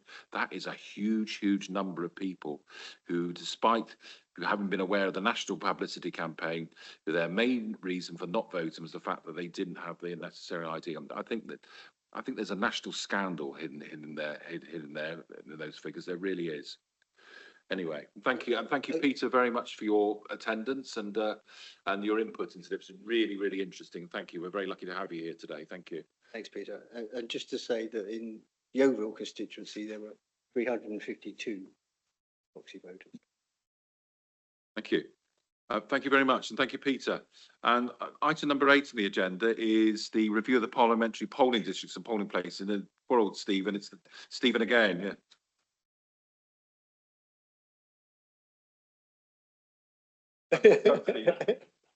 I'm of working age. Very good. Right, I need to get. We have a statutory responsibility to undertake a review of all polling districts and polling places throughout the whole of the council area. It's a 5-yearly review. What I'm suggesting is that we do a very light touch review this year on the grounds that once we've had the review from the Boundary Commission, the likelihood is we would have to start the whole operation again. We're not likely to have, fingers crossed, another parliamentary election within the next 3 years. And I think we make those changes at that time rather than now. So pretty much I will make some comments, or the returning officer will make some comments about existing polling places, that there's some that we know are not really suitable, but then the other side of that coin is there isn't anywhere suitable near them either. But by and large, I say my intention is to give it a light touch and then come back to the whole process in probably 3 years' time, so that before the 2027 elections and the next general election, whenever that may be, we have a new structure of polling districts and polling places. This opportunity as well, I should have done it in the last report, and Lee's quite rightly put a note in the chat there about really, I think, for us all to, record a vote of thanks to all our election staff and the teams that work for Stephen and your other managers and the people who man the polling stations, who attended the counts, that verified the poll, the postal votes. It's a mammoth operation anyway, but with the changes to legislation and the fact that I think the vast majority of us were very, very surprised at the timing of the general election and when it was actually called, and they had to spring into action there. I think everybody did a fantastic job pulling all this together. So I'd like from the chair to record that vote of thanks to everybody involved who worked for Somerset Council, who took part in that whole electoral process and made it happen and made it quite seamless as possible. Thank you. Thank you. So any comments on what Stephen said on that one, on the review of the polling districts? Sue Osborne. Yeah, thank you, Chairman. Do we really have to do this? Can we not, because we're going under boundary review, which is going to result in quite major changes, do we have to do this now when we're pushed for staff, we're pushed for resources? Could we not argue that it would be better to do that, to defer until we've had the boundary review, we know where we stand then, and we can do a thorough review then? Because at the moment, it seems like we could just be treading old ground because we don't have an all-out election till 2027. Chairman, we have no choice. It is a statutory requirement. Statutory, so we can't even. We have to do it, which is why I'm suggesting we do it as lightly as possible and really get to grips with any changes once the Boundaries Commission has finished. The issue is it's actually a review of parliamentary polling districts and polling places, and we tack local government onto that. It's not the other way round. Therefore, the parliamentary review is the driver. Stephen Pugsley.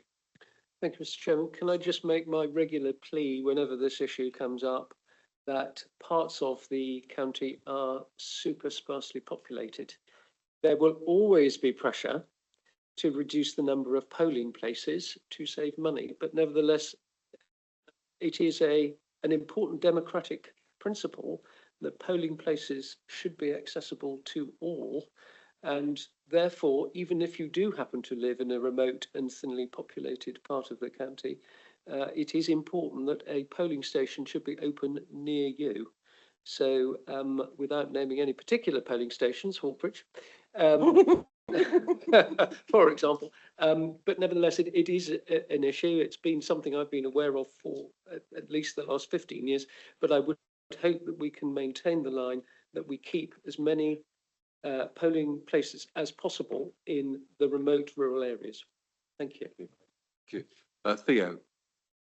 Well, I'll echo what Stephen Pugsley has just said. I wonder how many polling stations he has in his division. I have 3. He probably has slightly more than that. But I just wanted to agree with the approach that Stephen Lake has suggested. It's quite clear that we're going to have a substantial, well, there will be an opportunity for a substantial review once we have redone the local government boundaries, where it may be essential to create new polling districts, and there may be opportunities to reduce them particularly in urban areas where it may be sensible to have fewer. But there's no point in expending a huge amount of time now with this exercise, except for little bits of tidying up where it's necessary. Thank you. Emily Pearlstone. Thank you. Given that your recommendation, which I believe we are likely to agree with, is a light touch, given the changes coming forward, one of those things that could be prioritised during that light touch is the disability accessibility of some particular polling stations, wherever they are, rural or slightly more urban, as it is becoming noticeable and noted that these polling stations do need to be wheel friendly, shall we say, and there are quite a few that aren't. And if one of the things that could be prioritised during a light touch, possibly locating alternative locations for those polling stations that aren't as comfortable for some to get into. Thank you. Stephen? Chairman, the issue of why it's a light touch is that I don't want to start moving polling stations now, because we might have to move them back again afterwards or to new buildings. I fully concur with Councillor Pugsley's view that if we need a polling station for 9 people, we need a polling station for 9 people. And you know, if we have to use houses, etc., etc. But the problem is finding accessible buildings. They are not local authority buildings. If we changed polling days to Saturdays, life would become a hell of a lot easier, because we could use schools and other public buildings. But having to use the buildings which are available because it's a Thursday makes life that much more difficult, and makes much more difficult for people with disabilities.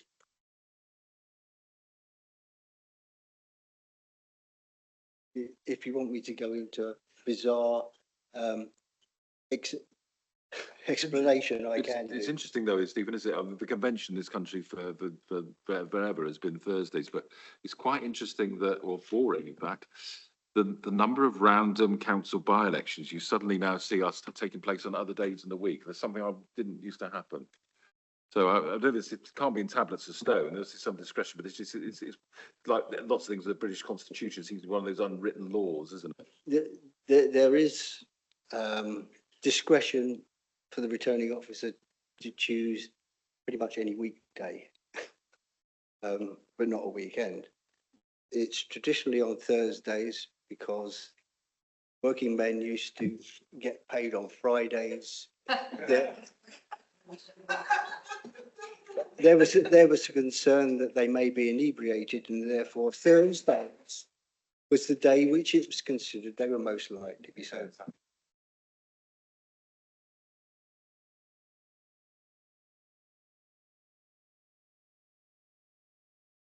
Notwithstanding, I mean, it's a difficult one, this really, isn't it? I mean, we understand why this is happening, but we are driven sadly by the legislation. And do members, on balance, think that we should commence a review of the polling districts and the polling places, you know, considering it is we're bound by legislation?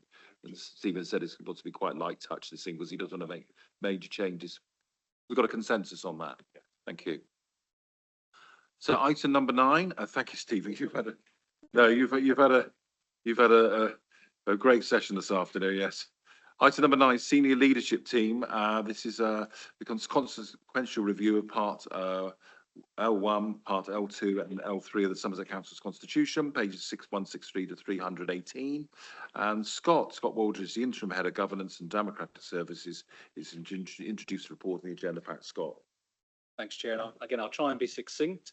Again, most of the report speaks for itself. I think you've just summarised the key point, which is you'll know that the committee received a first year review of the officer scheme of delegation back in April. That was reported to the annual general meeting in May. That report did flag that there were likely to be further changes to the officer scheme of delegation as a result of further changes to the council's structures. You will then note that the Chief Executive took a decision on the 18th of July, principally regarding the council's senior management structure. That's therefore had a consequential effect on the scheme of delegation, because the scheme of delegation referred to what was then the old senior management structure. So I think, taking Councillor Curley's term earlier, this is very much a housekeeping report to make sure that the scheme of delegation is fit for purpose and reflects the new leadership structure of the council. Any members wish to comment?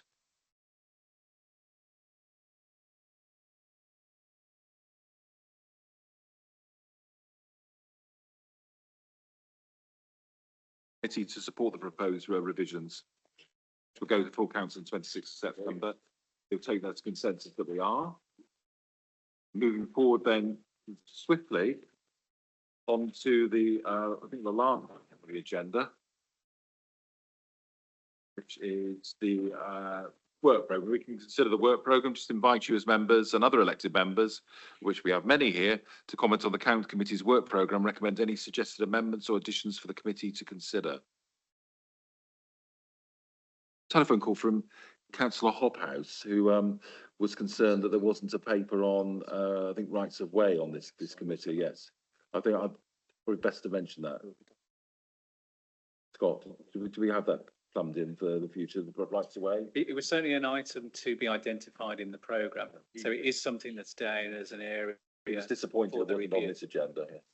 Okay, thank you. So I thought it was right to bring that up. Any other comments on the work programme? Sure. Just following on from Steve's comment on the polling district review, we'll bring back the results to the December meeting. So if we can what is the date of the December meeting? 9th. Right, okay, good. Thanks. Okay, thank you. Any other further comments, or we can close that item? And I'd like to formally close the meeting. And thank you very much for your time. I think really interesting discussions this afternoon. Thank you very much for all members attending, members of the public who are watching, members and people who've been supporting us, partners online as well. Thank you.